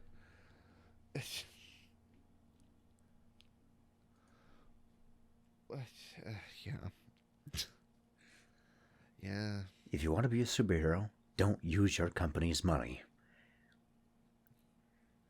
Why do all these batarangs have Wayne Enterprises written on them? Batman taking a buffer to it? God damn it, I need to take care of that. Have like the little hand, like sandbar. Just, come on. So I didn't really know the history of Batman's family until I played the Telltale series, and I found out that Batman's like family money came from like drug deals, drug lords, those kind of stuff, and I'm like, holy shit. And I never knew that about it at all. I think that might have been made for that game, because I think there are stories very few and far between that Thomas Wayne was a drug lord. I mean, fair enough. Like, well, that and there's always like a huge range of like, oh, the plan was from the beginning to kill Thomas and Martha, but then there's also like, oh, it was just a random act of violence. I think character and villain intros. I loved how they did Penguin, and I loved how they did Two Face. Mm, Like what was the? Penguin was like so suave, and he was like an old friend of Batman, and Two Face was an old was a friend of Batman that became an ex friend of Batman. Mm-hmm. I like the Tim Burton version of the Penguin because like he's putting on the show of like I'm trying to help Gotham, and then like the people in Gotham start to believe him, and then it all hits the fan. Mm-hmm. Like he's campaigning for mayor, and they're like, okay, yeah, he's gonna help us. Of all renditions of all the Batman characters, the Arkham series has to be my favorite. Of which character? Let's see. Definitely the Joker. Definitely Okay. the Penguin. Okay. Batman, yes. Like there's other renditions of him, but I think the best is the Arkham series. Maybe, Uh, maybe Catwoman. Harley, I don't know if I Har- don't know if I'll meet you on the Batman part of it, but I can understand. Harley Quinn. Yeah, that's definitely an interesting intro. Yeah. Like I there. Yeah, how do I word it? It's I like Batman in the Arkham series. I think he's cool, but they kind of removed like the detective part of it. Yeah, I just left it all the technology and left it to Alfred, and you're just like, where's the actual ingenuity from the player's point of view? I scanned it and then I sent it to Alfred, and he's like, "All right, I synthesized a cure." Alfred, I need you to analyze this. I'm just imagining like poor tired Alfred, just like I guess. 1 moment, sir. Allow me to look at the computer real quick. Fine. Like I'm imagining he's trying desperately to like drink 1 cup of tea. I need you to analyze this. He Okay. just like reaches for it. Alfred, god damn it. See, I like there's a version of Alfred in the comics that I really like where whenever there's a proximity trigger, like somebody's trying to break into the Batcave, he's patrolling with a shotgun. But he's still wearing his like full butler attire with like the tailcoat and the white gloves, but he has a big old pump action shotgun. I would hire him in a heartbeat.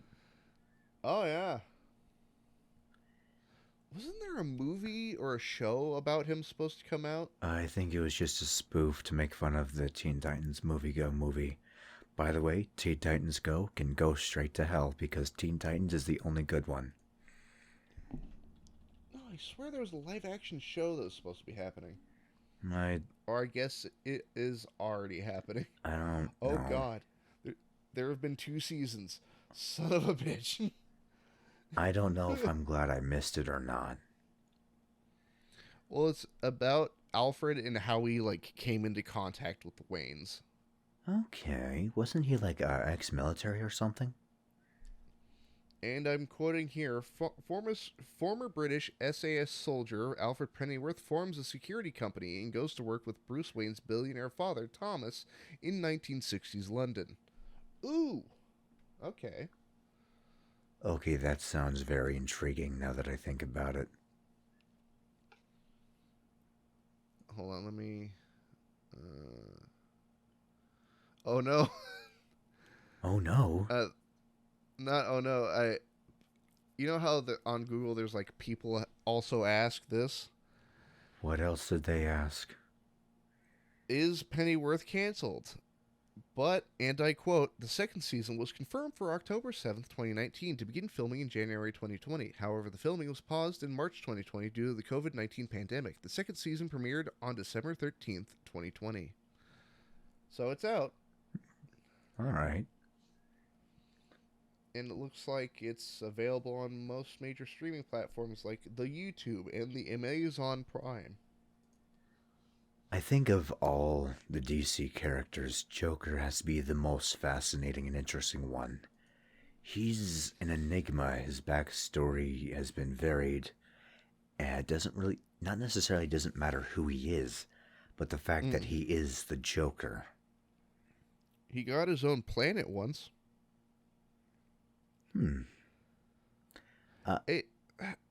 What's up? I remember watching a video like, what if Joker were to be one of the lanterns? What lantern would he be? Fear. Would he? Like, he has no fear. No, but he can project fear with amazing. He does. Amazing. He doesn't need a ring for that. Yeah, but if he had one, he would become the new, like, Parallax. Dude, I think he'd go above Parallax. Yeah, he would be a universe-consuming monster. It'd be amazing. The limit of Joker and, like, the way his mind broke just because of one horrible event that justified everything that he decided to do, and how he decided he's not able to be rescued because he's so far gone. There's no way he could ever return to normalcy, and he's just full-blown maniacal insanity that is somewhat empathetic. Well, like, if I remember, there's a comic that touches on that idea of, like, what would bring back the Joker to normalcy, and apparently it's the death of Batman. I think I remember seeing that.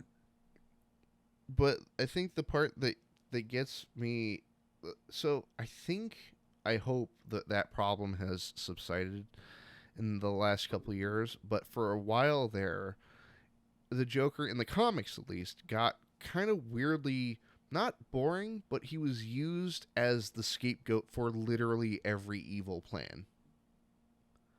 Okay, that's messed up. There's a lot of other villains that DC hasn't even touched on with Batman. Oh yeah, well they would like throw out like proxy villains, or like, oh, I took down the Penguin, but the Penguin's working for somebody else. Who's the Penguin working for? It's fucking Joker. God. Oh, it's Two-Face. What's Two-Face up to? Robbing banks? Okay, what about Harley Quinn? Oh, she's setting up things. What? Explosives. Okay, who's she working with? Oh, she's working with Scarecrow. What's Scarecrow doing? He's trying to spread his fear talking over the city.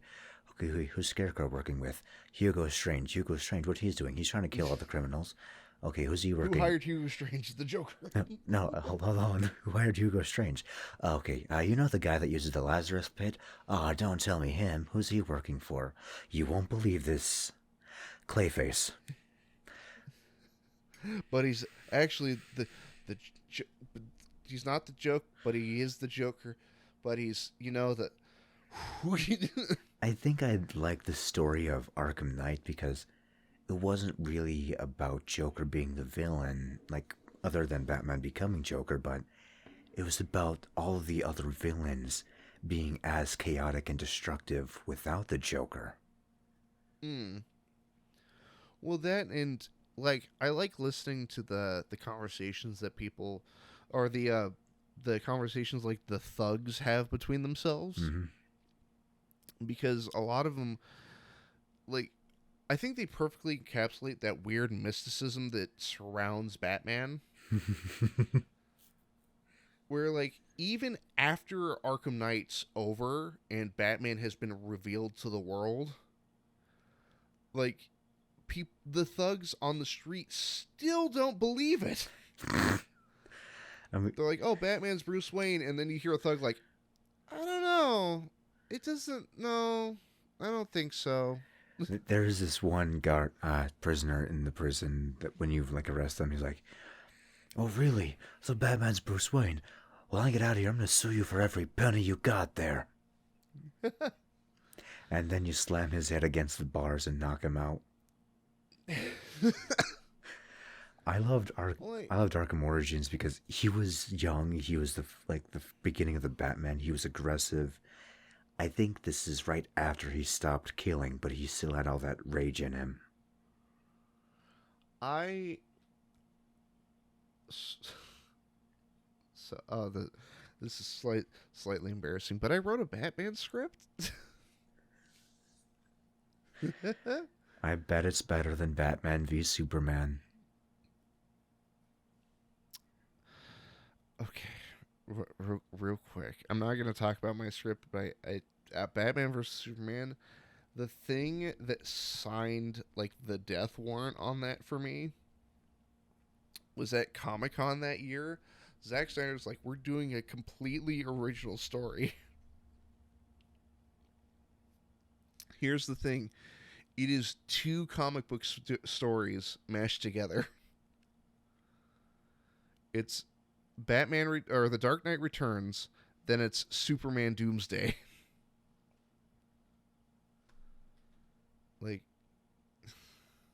no, we're doing a totally original story, something that's never been done before.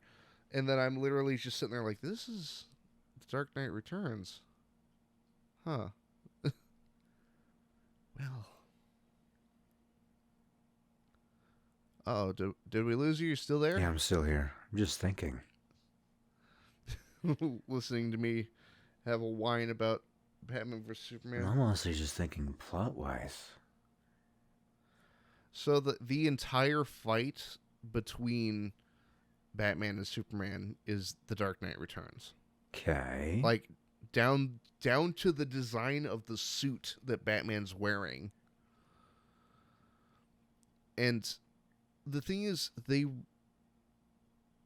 Superman Doomsday and The Dark Knight Returns take place 20 years apart, like in the continuity. Like, Batman's an old man when The Dark Knight Returns happens. It's just, like, it doesn't work, man. You could do either one of those stories separate, fine. I'm down with The Dark Knight Returns live-action movie. That would have been better. Because it paints Batman as almost a villain, essentially. There's a moment that is missing that they did in the animated version of The Dark Knight Returns, and I think it's in the comic as well. But he's like beating Superman into the ground, and he's telling Superman, "I want you to remember this in your most private moments. The one man who beat you." It's interesting. Like I hate how they did Lex Luthor in that movie. Oh my gosh. Oh, yeah. I don't know who he was trying to be in that movie, but I wish he didn't. It's just like, and the thing is, there was hope when you first see Lex Luthor. Like, I like the idea that he just thinks that the concept of Superman is unnatural and shouldn't exist. Mm-hmm. But then when he's like Superman's ready to blow a hole through him, and he's still acting like wacky. Like, this isn't the time. Lex wouldn't do like this. This is Joker-esque kind of vibes. This isn't smooth, thoughtful, pre-thought out, like everything down to a T planned out. No, this is like, hey, this is me personality trying to be Lex Luthor. This isn't like, so I've predicted every one of your moves, and I've set out a plan to make sure you follow it, for you to be in a lose-lose situation. Hey, I've got your mom in a warehouse somewhere. Even though you can hear your girlfriend's heartbeat across the planet, you can't figure out where your mom is. But, yeah, kill Batman.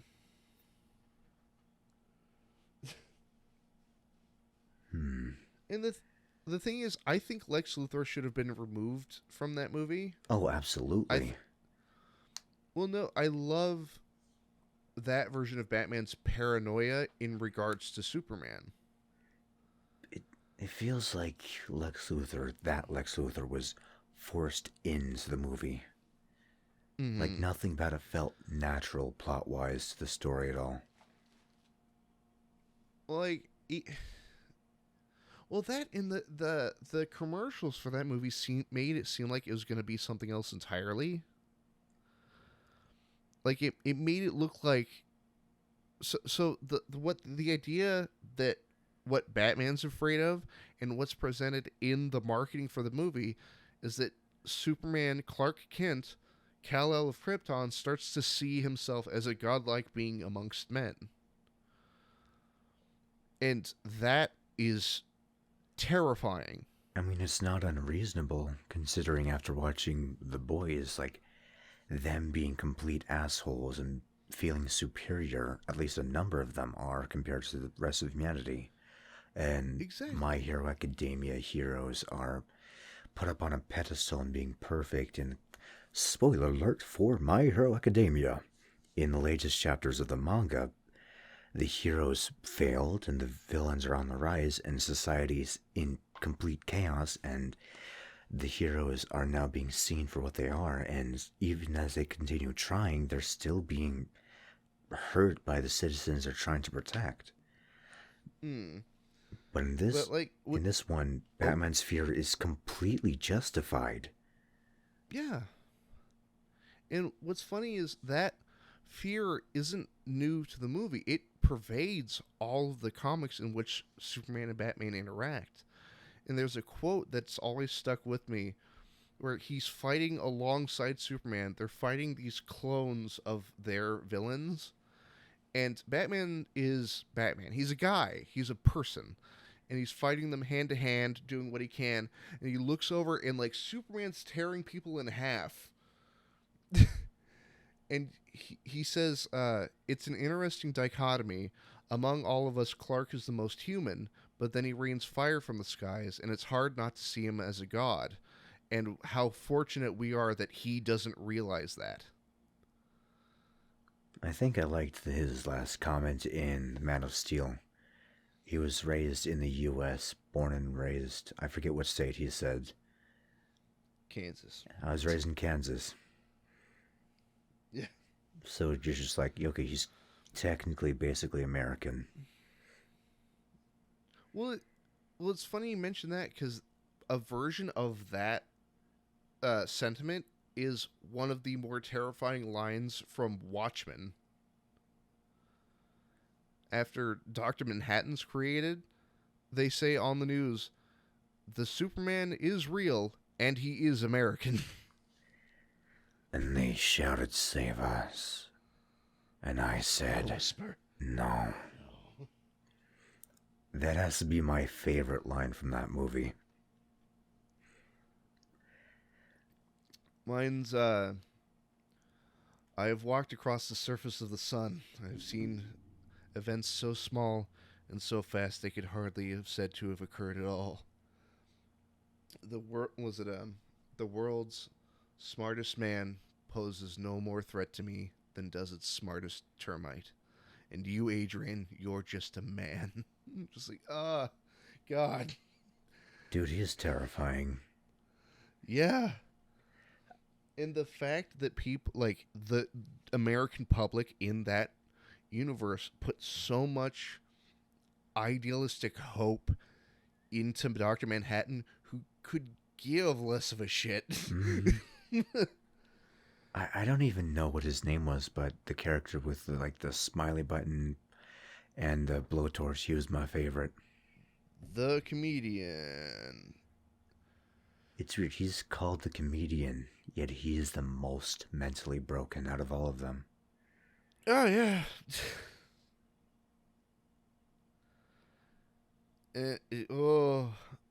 That moment when he, like, paralyzes somebody with a gas canister. Oh, fuck. Mm-hmm. That was the first actual superhero movie that I saw was like rated R that I saw like the trailer for, and I thought, superheroes aren't really all that we prepped them up to be, are they? And it was my introduction to it. I'm just like, what aspects am I missing? Well, the thing is, like, wrapping it back around to that Batman vs. Superman trailer, that's what I wanted out of the movie. I wanted Superman to sort of put himself on a pedestal and then have that belief bolstered by the regular humans around him who see him as this deific being. But then, like, Batman humbles him by just beating him senseless. Humble. Nothing like a good old-fashioned beatdown that humbles you. Or as Mike Tyson once said, everybody has a plan until they get punched in the face. I think I first heard that line like a couple weeks ago. Oh. Well, with the boys, like, there are through lines of, drug addiction and even like power addiction. The addicted to the status of being a superhero. Like, And everyone expects you to be perfect no matter what choice you make is the right one. yeah. I forget his name, but when he was on the plane, he's like, I can't save these people. We're just gonna have to be here as they all die and basically wash ourselves of all the evidence. And you're just, Yeah, he's just kind of like, well, there's too many people. All right. here, See you later. save my son. No, so he's the only survivor, and he remembers me not saving the rest of you. Yeah, he's seen our faces. Like, maybe try the whole Iron Man thing of how he rescued the people, but then again, too many fucking people. Well, the backup question is, why not just take the whole plane? I mean, Granted, I don't think the physics checks out on that, because the amount of force exerted by like, I'm looking at the palms of my hands. I'm like, if you were to exert several tons of pressure on the size of what might be maybe 8 inches across, like 8 squared, that would just punch 2 more holes into the plane. but at that point, if he knew the plane was going to go down, why not just destroy it, bury it so far in the ocean that they could never recover it? Exactly. If he was so afraid of people finding out. Well, no, because you have to look good for the camera and croon that you did your best to save them, but you just couldn't get there in time. So you're sympathetic to the people around you. But knowing him, I don't know what he thought. Honestly, he's one of the most fascinating characters in that show. I think so as well. I do like the idea of Huey just woefully underpowered, like, trying to figure it out as he goes. Like that moment when he detonated the bomb in the invisible gun's asshole. Yep.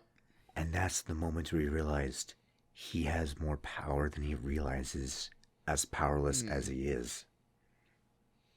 That he's willing to stand up for himself and make the tough call. Mm-hmm. Like, oh, man. I still have yet to watch the Snyderverse cut. Neither have I, but I asked somebody who has seen it, and they still do not answer the question that I had with the original cut of the film. I haven't seen regular Justice League. I haven't seen Snyderverse Justice League. I've only seen Batman v Superman, and that might be as far as I go.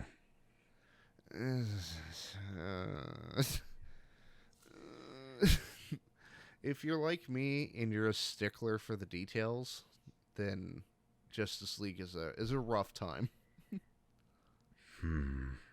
I think I'm just gonna watch the character movies and not the combined movie. There's a question posed in there's a question that arises in Justice League that not only doesn't get answered, but makes it so one of the characters cannot exist. Which is? The Flash. Elaborate.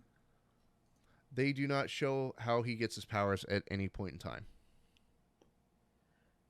Let's see. Batman's a billionaire. Aquaman was born with his abilities and trained with them.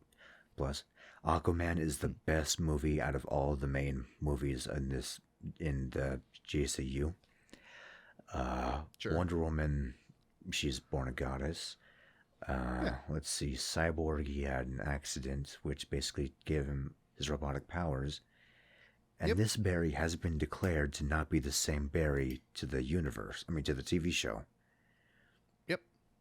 And it's still not shown how he got his powers. Yeah. You never see him struck by lightning. So, what I mean by this character cannot exist is not because they did not show the origin story, because they did that with Spider-Man, but they said at least what happened, right? Mm-hmm. Hey, bit by spider, had these powers for like 6 months. Cool, and like problem solved, right? Mm-hmm. But they go out of their way not to talk about it. So Barry Allen was a forensics analyst when he was struck by lightning, right? He was at work when he got struck by lightning. He was in the lab. This Barry Allen is not a forensics analyst. In fact, he has no job. And now you might say, hey, maybe he was working as a forensics analyst.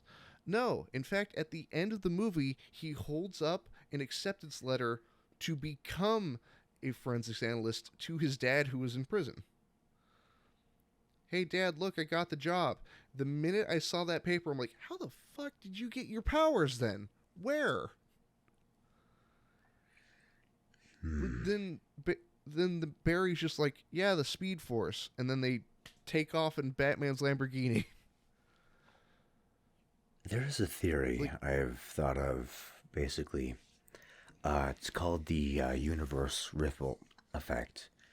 So basically, like, I'm going off genre here. In Legend of Zelda Hyrule Warriors, there's a theory that Hyrule Warriors were split between Skyward Sword, Twilight Princess, and Ocarina of Time. Those universes split had an effect, and that is a game that combined all the timelines. And like, canonically, wouldn't work. It wouldn't work within the universe itself. So I thought, what if the splitting of that world and the reunification of that world affected a parallel universe of the three timelines and back into one timeline?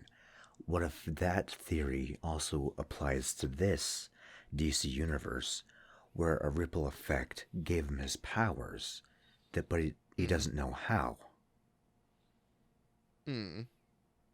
But he knows about the Speed Force. He even says it by name, and nobody is around in the movie to tell him about it.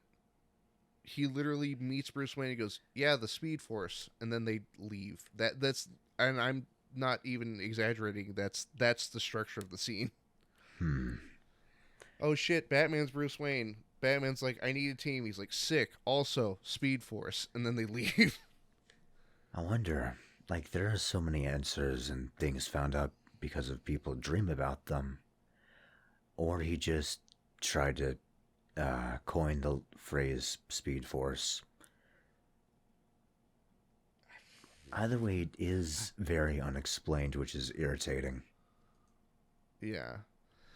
And I asked the guy, I'm like, hey, did they explain how the Flash got his powers in the Snyder Cut? And he goes, no. I'm like, awesome, cool. So it's still not worth watching. It's just, like, and the thing is, it's not like, oh, I need him to have his own movie beforehand. Just give me the cliff notes. Like, you could have literally just had Barry go, yeah, I was struck by lightning. I would have been fine. Never happens. Like, hell, Zeus is a canonical character in this. Just say, yeah, Wonder Woman's dad was kind of pissed, so he threw a lightning bolt and he missed. Or have Eobard Thawne, the Reverse Flash, who in one continuity spends decades fucking with Barry. I mean, like, he devoted his... What plot? Why are you not explaining this? Is it supposed to be some sort of reveal? What the fuck? Yeah. And what's weird is, like, the Flash is teased in Batman vs. Superman, remember? Mm-hmm. And like, so you'd think... it looked like he had a beard and, like, looked so different back in that one. Yeah. But then he's got like a multi-million-dollar like hacker cave that he's watching cartoons in. But he's like, yeah, I have no money and no friends. Very competitive ice skating. Oh yeah. Well, the thing is, out of all the things that I don't like about Justice League, that's one of the things presented that I enjoy the most is how the Flash moves. Because it's not just jogging sped up. It looks like he's moving so fast that he loses all friction with the ground. I think So, I've seen YouTube clips online. I've seen when he's like, see Superman resurrected, and you just see Superman just eye contact and just following him, and just yeah. like, oh, fuck. This isn't good. Well, what I think Superman can perceive as fast, but so it's proven in the comics that the Flash is far and away faster than Superman. Mm-hmm. But I think, at least in terms of perception, they're on the same level. I can see that. I mean, the running joke in the Justice League is that the Flash has no good sense of direction. Oh yeah, that's how they depower him. Is because he trips over everything. Come on, man, get some confidence in you. You're the fastest man alive. Though that does not build a lot of confidence in the bedroom. Well, even then, so I found this video series that they're talking about the CW Flash show, Mm-hmm. and one of the jokes I saw was like every other episode, I am the fastest man alive. I am no longer the fastest man alive. I am now the fastest man alive. And like, yeah. I think See that? one of my favorite characters in the TV show was Black Lightning. How they brought him in and just like, this dude who lost everything, who's now forced to fight for a reality not his own, gets a second chance. Have you seen the Crisis on Infinite Earths crossover? Not all of it, just clips here and there. So they resolve one of the Superman movies, and it is weird. Which Superman movie? So, there's the Richard Donner Superman movies with Christopher Reeves, right? Mm-hmm. Then there's Superman Returns with Brandon Routh, which is supposed to be a follow-up to that original series. But then, with the Crisis on Infinite Earths crossover, they go even farther and have a follow-up to Superman Returns with that Superman becoming Kingdom Come Superman. The fuck? And you know what? It's fucking awesome. I will say, for all the things I don't like, Brandon Routh in the Kingdom Come Superman outfit looks great. I think one of my favorite... Okay, actually, I said this before, that... Aquaman was the best DC movie. Yeah. No, it's either one of the... Wonder Woman movies, or it's Shazam. That's the one. That might be the one. I fucking love Shazam. I love the character. I love the kid. I love the actor they picked for him. I love the story. Oh my gosh, it's so well done. Well, like, how do I word it? I'm a Marvel fanboy at heart, but before both either you or anybody out there listening to me crucifies me, I do like DC's villains, and I also like when the hero becomes the problem, if that makes sense. Okay, so Batman's like whole problem is of having a solution for every potential scenario where the hero becomes a villain.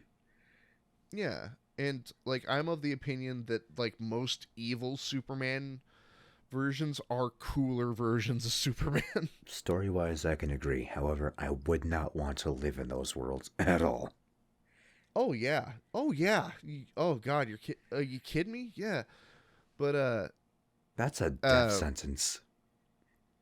but like, have you seen Man of Steel? Yes, I have a couple of times, I think. So there's something that somebody pointed out a while ago that has just eaten away at me forever after rewatching that movie.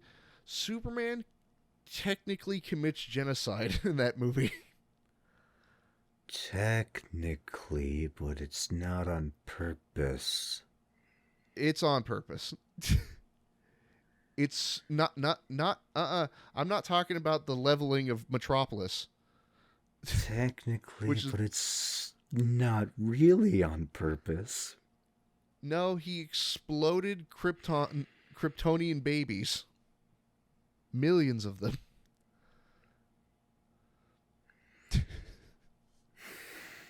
And what's funny is Zod, General Zod. He's like, don't blow up the ship. He's like, there are millions of lives on the ship. We could build a new Krypton. Then Superman says, and I quote, Krypton had its chance, and then blows up the ship with the babies in it. I mean, he's not wrong, but at the same time, yeah, I get it. What's funny is I like Zod in that movie more than I like Superman because he makes what might be the best point in the movie where he's sitting there shell shocked, getting the ash of the exploded ship rain down on him.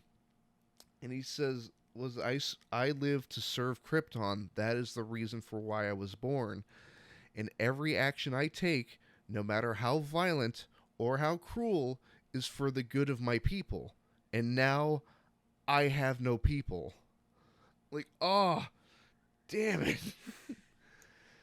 He was the first DC villain I could empathize with. Yeah.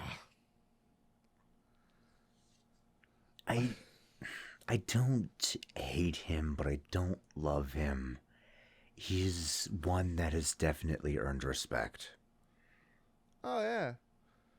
Well, because, like at the end of the day, I mean, in the comics, General Zod's a real piece of garbage. Oh, yeah.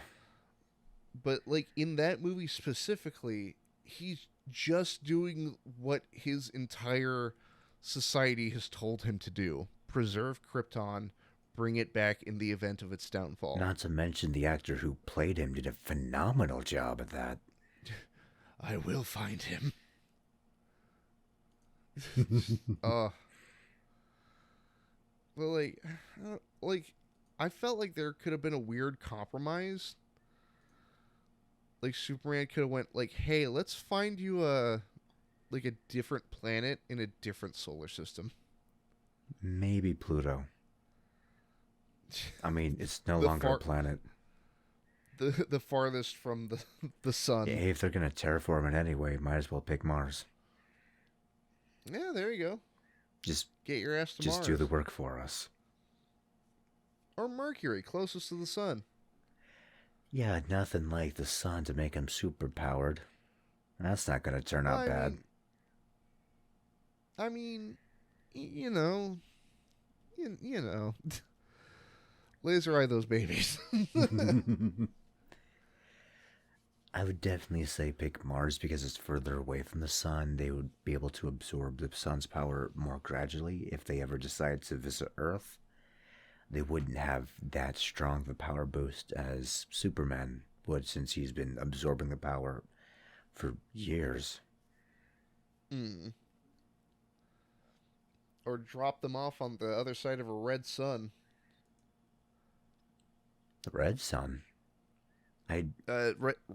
Red sunlight nullifies Kryptonian powers. Okay, what about the blue sun? I don't know. By the way, I've been hearing like a lot of scientific theories on how the sun in our universe isn't a yellow sun, but just a blue sun. Which I don't know, or I don't really accept, to be honest. Like, it looks fucking yellow, but at the same time, I haven't been to space, so I don't know for certain. So I have an answer to your previous question. What about a blue sun? Uh, by the looks of it, it would be way worse For who? for everyone. And I quote, "What does a blue sun do to Superman? A blue sun gives Superman the ability to bestow abilities on other humans. The blue sun gives Superman the ability to give abilities to other humans." Originally answered, "A blue sun drastically increases Superman's normal powers much more than the yellow sun." So how would Batman beat that? I, I don't know, man. I mean, eh, th- like I'm gonna be honest. There's not a lot of continuities in which Batman wins. Not in this scenario. I don't like. There was one where Superman was basically ruler of like the German World War II or something like that, and then Batman comes and beats his ass. This is like probably the strongest rendition of Superman ever. Like currently, Superman can hold the weight of infinity, and you're saying I he's even stronger with a blue sun?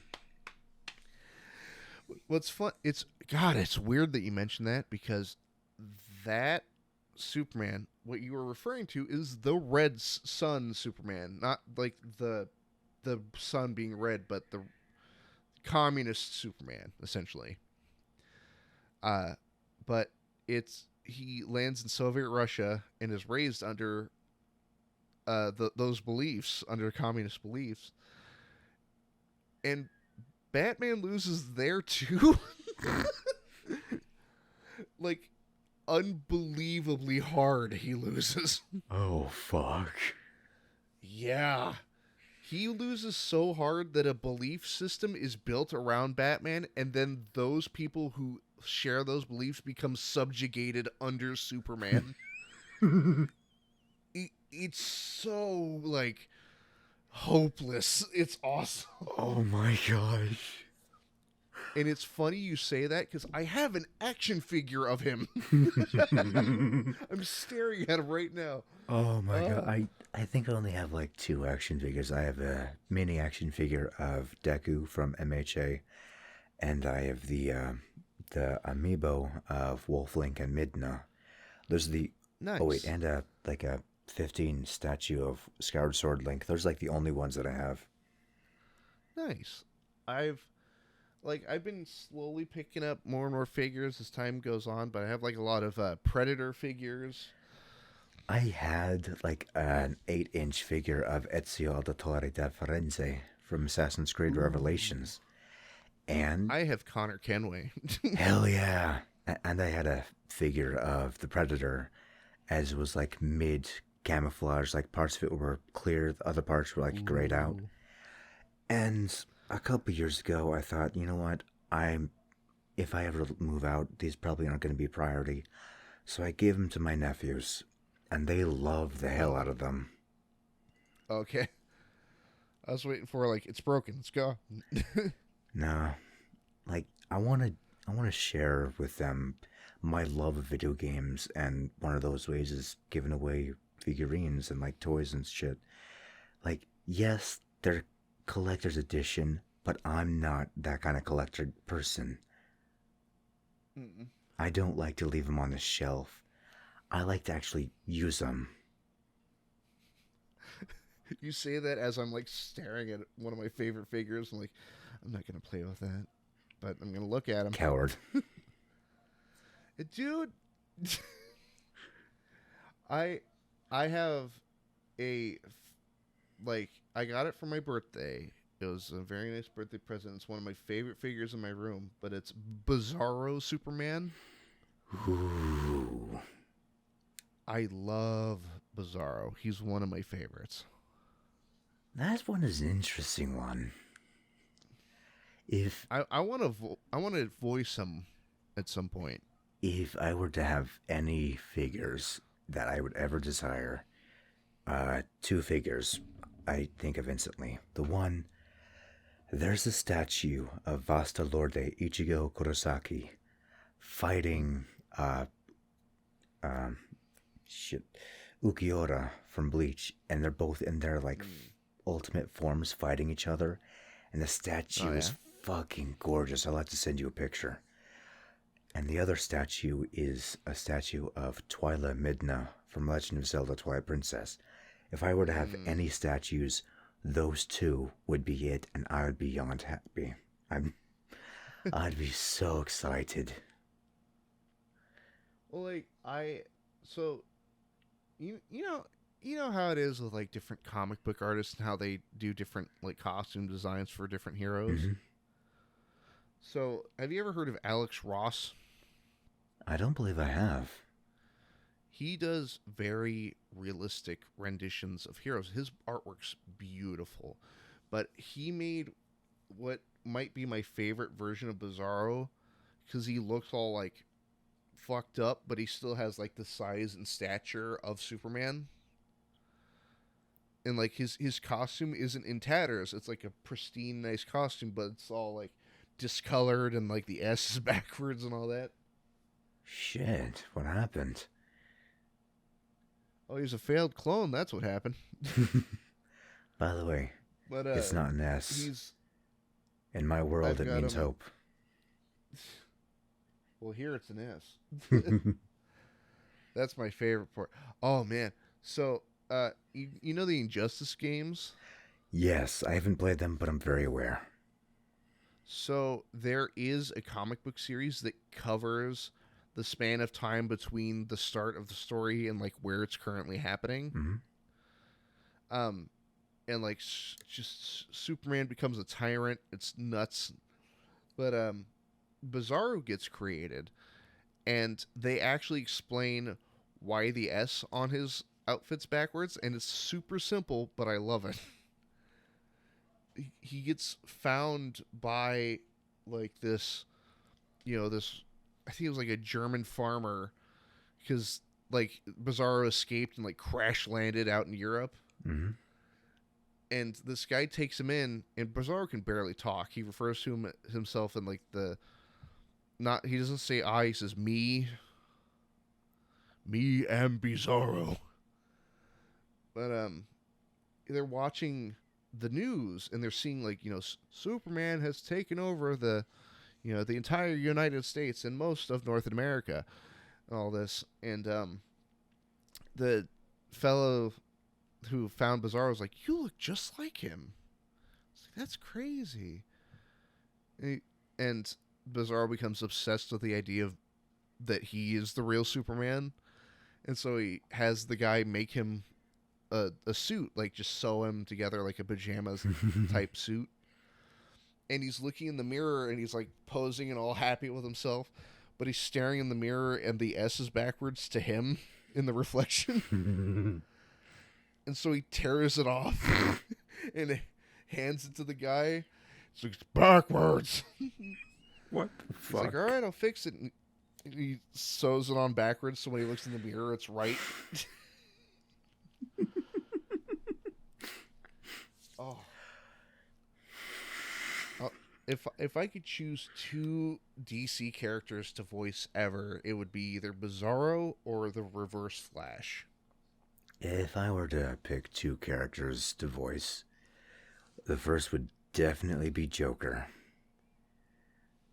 And the second, maybe, but the second always changes for me, Master Chief.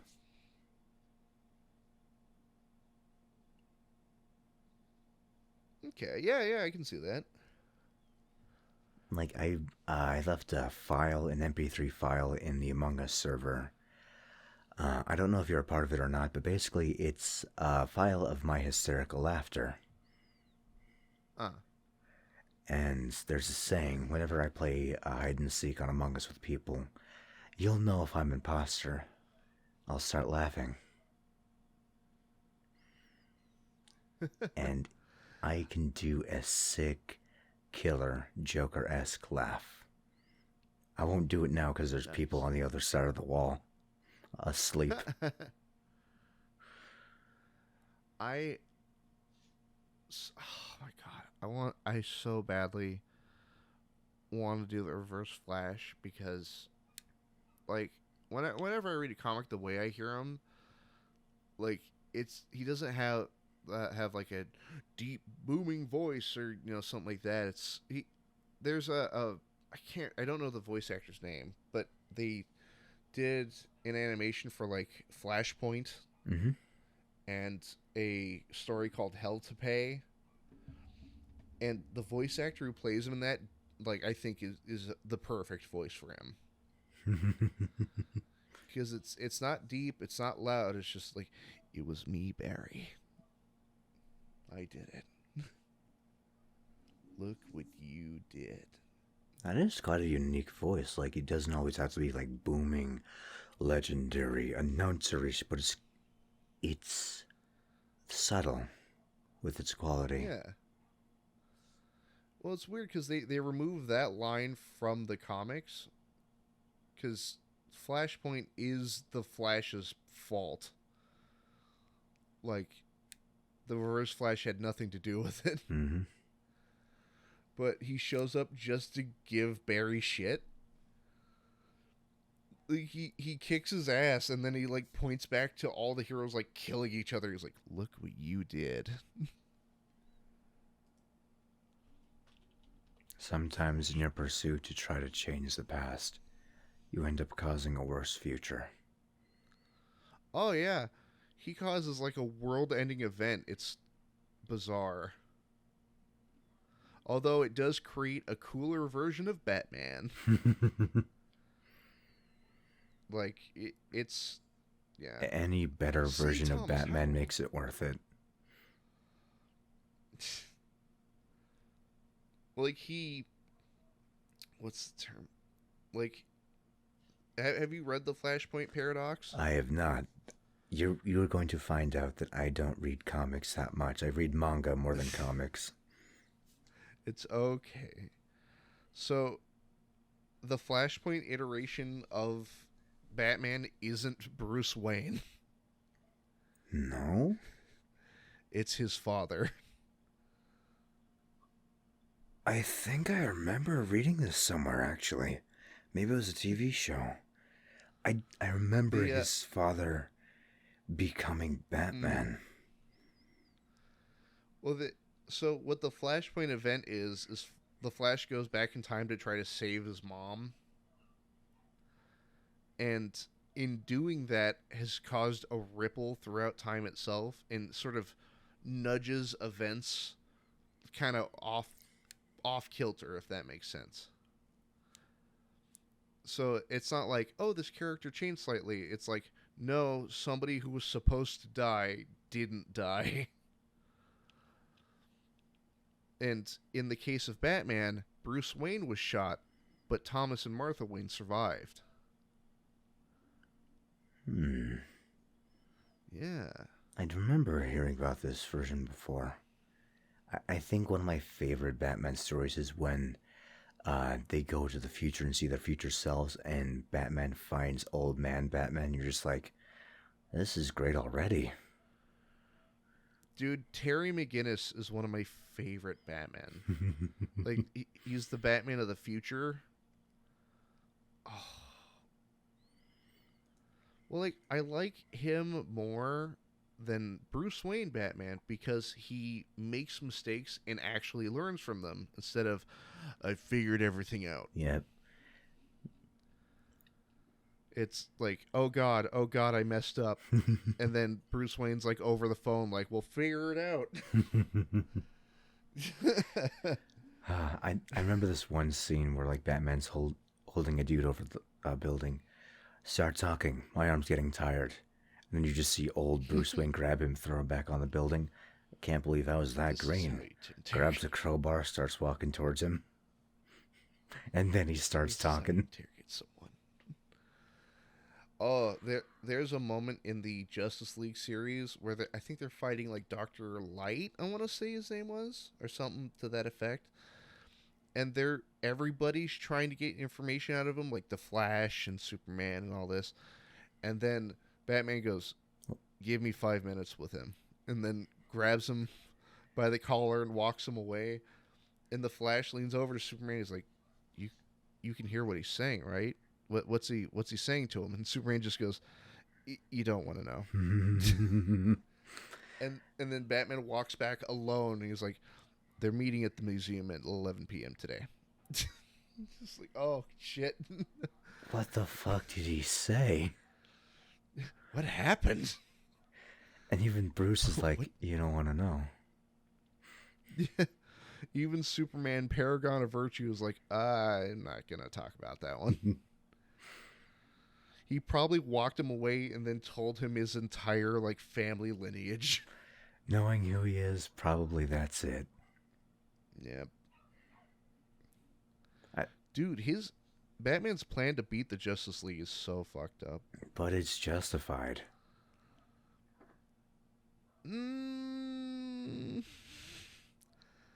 Maybe not what happens to John Jones, Martian Manhunter. Okay, fair enough. Feed him a pheromone to make him sweat and then light him on fire forever.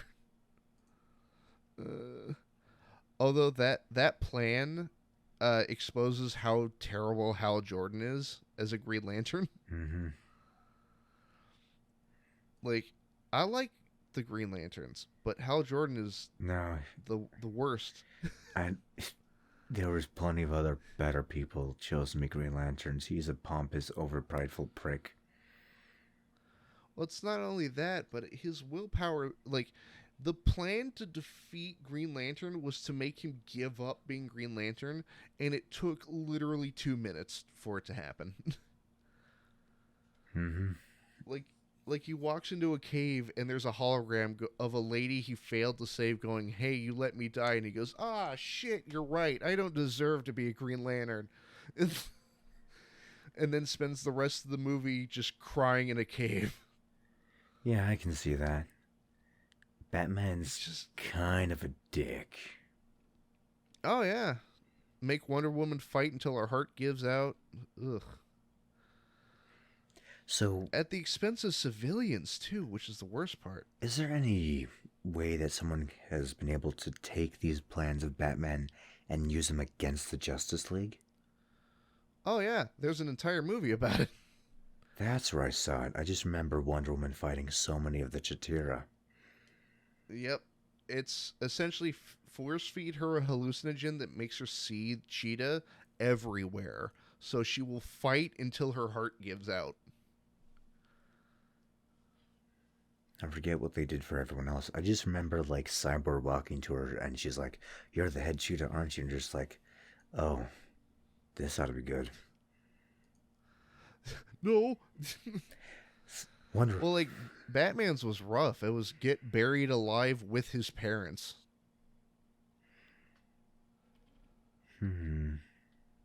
But even then, that didn't work, which is the weird part. I mean, if he's already that, he's like, my whole trauma is with my dead parents and such, and you're just like, okay, we'll bury him with his parents, but then you're just like, he's gone years through this shit and time again, broken through his mental barriers, so this isn't going to stop him. Oh, yeah. But he's also the one who wrote that plan. Exactly. He's both the worst and best person to plan this. I just, You know what I just realized? We've been going for like 2.5 hours. Oh, shit. We just started talking nerd talk. We just went on and on. It just, like, the conversation is fucking great, but I'm just like, yeah, what's the average attention span of your listeners? Oh, God. Oh, that's how he does it. They dose Green Lantern with Scarecrow's fear gas. Oh, Batman is... Yeah, he takes advantage of all the shit that he finds with the villains. Oh my God. Real quick, that was that point you just made was apparently a huge plot point in The Batman Who Laughs. Really? Yeah. He goes to the Watchtower. Wait, have you read Oh, wait, I forgot. You're not read the comic. Just continue speaking. Feel free to spoil it. So The Batman Who Laughs is a continuity in which Batman has killed the Joker. He finally did it. Killed the bastard, as he should have, like, 50 years ago, right? A toxin is released from the Joker's body upon his death, which infects Batman and slowly starts to sort of turn him into the Joker. I think I've seen artwork of this. It's a really cool design. It's called like the Dark Multiverse or Dark Knight's Metal, if I remember, as part of another series. But it's not like, oh, I'm going insane. He has all of the knowledge of Batman with the mental compass of the Joker. Or the moral compass of the Joker. And so he fucking annihilates the Justice League. And I don't mean kind of beats them up. I mean dead. It's over. And he lures Superman to the Watchtower, and he filled the Watchtower with kryptonite gas and just let him choke on the air. And while Superman is like bleeding from the inside, Batman goes, we've spent so many years collecting weapons from the villains we fought. It's like, but it's always kept me awake at night, wondering why we kept them instead of destroying them. And I realize it's because I wanted to use them. And so he just, like, he goes and takes, like, the entire trophy room worth of villains' weapons. It's nuts. Holy shit. Yeah. Joker wins so hard, it wipes out the universe so hard that Batman, the Batman Who Laughs, has to go to another dimension to fuck that one up.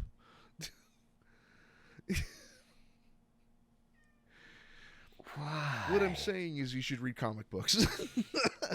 I usually just watch YouTube videos on their analysis of it. What the fuck? Watch Comics Explained. I think that's one of the channels that I do watch on occasion. It's just like, oh my god. But so on. Okay, I'll end with this dour note. So he pumps the Watchtower full of kryptonite gas, right? Mm-hmm. Calls Superman, who is now bleeding from every orifice he owns, and then also brings up Lois Lane and their son. Oh. Superboy. No. And keep in mind, in this continuity, Superboy is like 10. And then, to top it all off, he goes, are you going to go and lie to the faces of your family and tell them that everything's going to be okay? And then Superman goes, no. He's like, I can't lie to them about this. Because, like, even they know that it's over. Mm-hmm.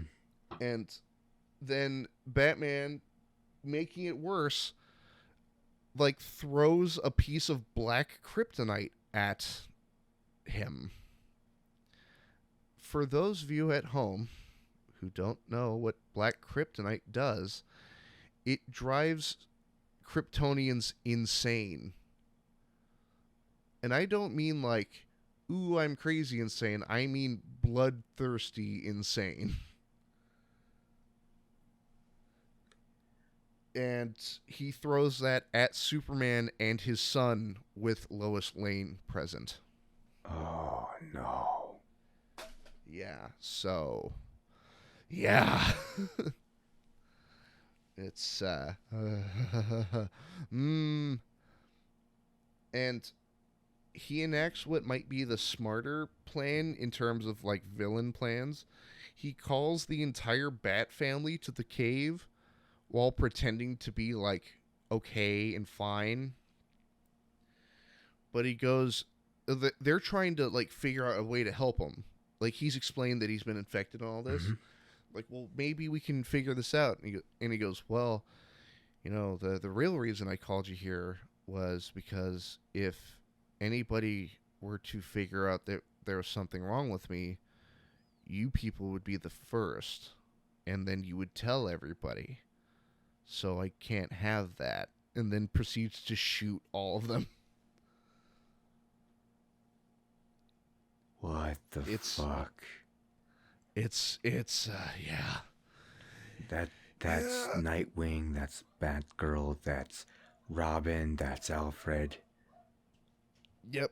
Tim Drake, Damian Wayne, his son, Dick Red Hood, Dick Grayson, Jason Todd. Yep, everybody. And Barbara Gordon, yeah, like Officer Gordon. Mm-hmm. Well, he called them to the cave because like he was right. If anybody were to figure out that this was going to happen first, it would be one of them. So in putting them down, he still has the element of surprise with everybody else. So I'm guessing he just pushed their bodies down the edge into the cliff or the cave. Oh no, he wheels around and shoots all of them with a machine gun. And you get to see all of it. It's not like, oh, maybe they survived. No. I don't think I want to see all of it. Yeah. Certainly took me by surprise. Where's my boy Bizarro on all this? I miss him.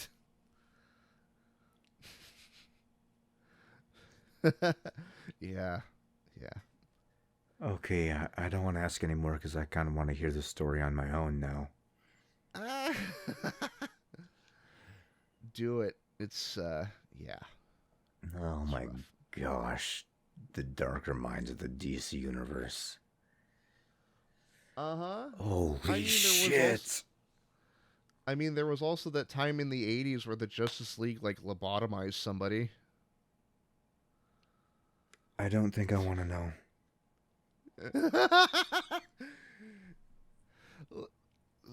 Yeah. Yeah. Yeah. No.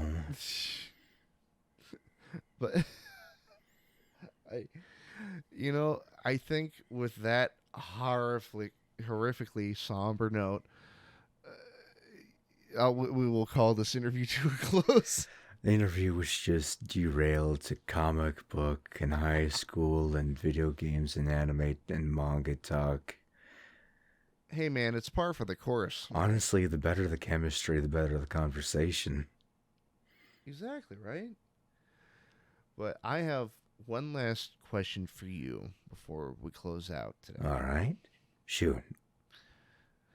If asked, would you be willing to come back on as a return guest? What's the question?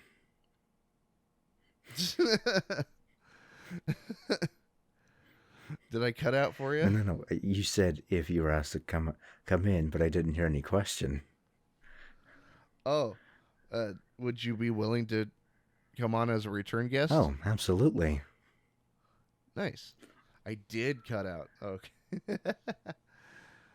But yeah, well, so for you wonderful party people at home, thank you so much for staying till the end of this episode. Please go check out Tee Stache.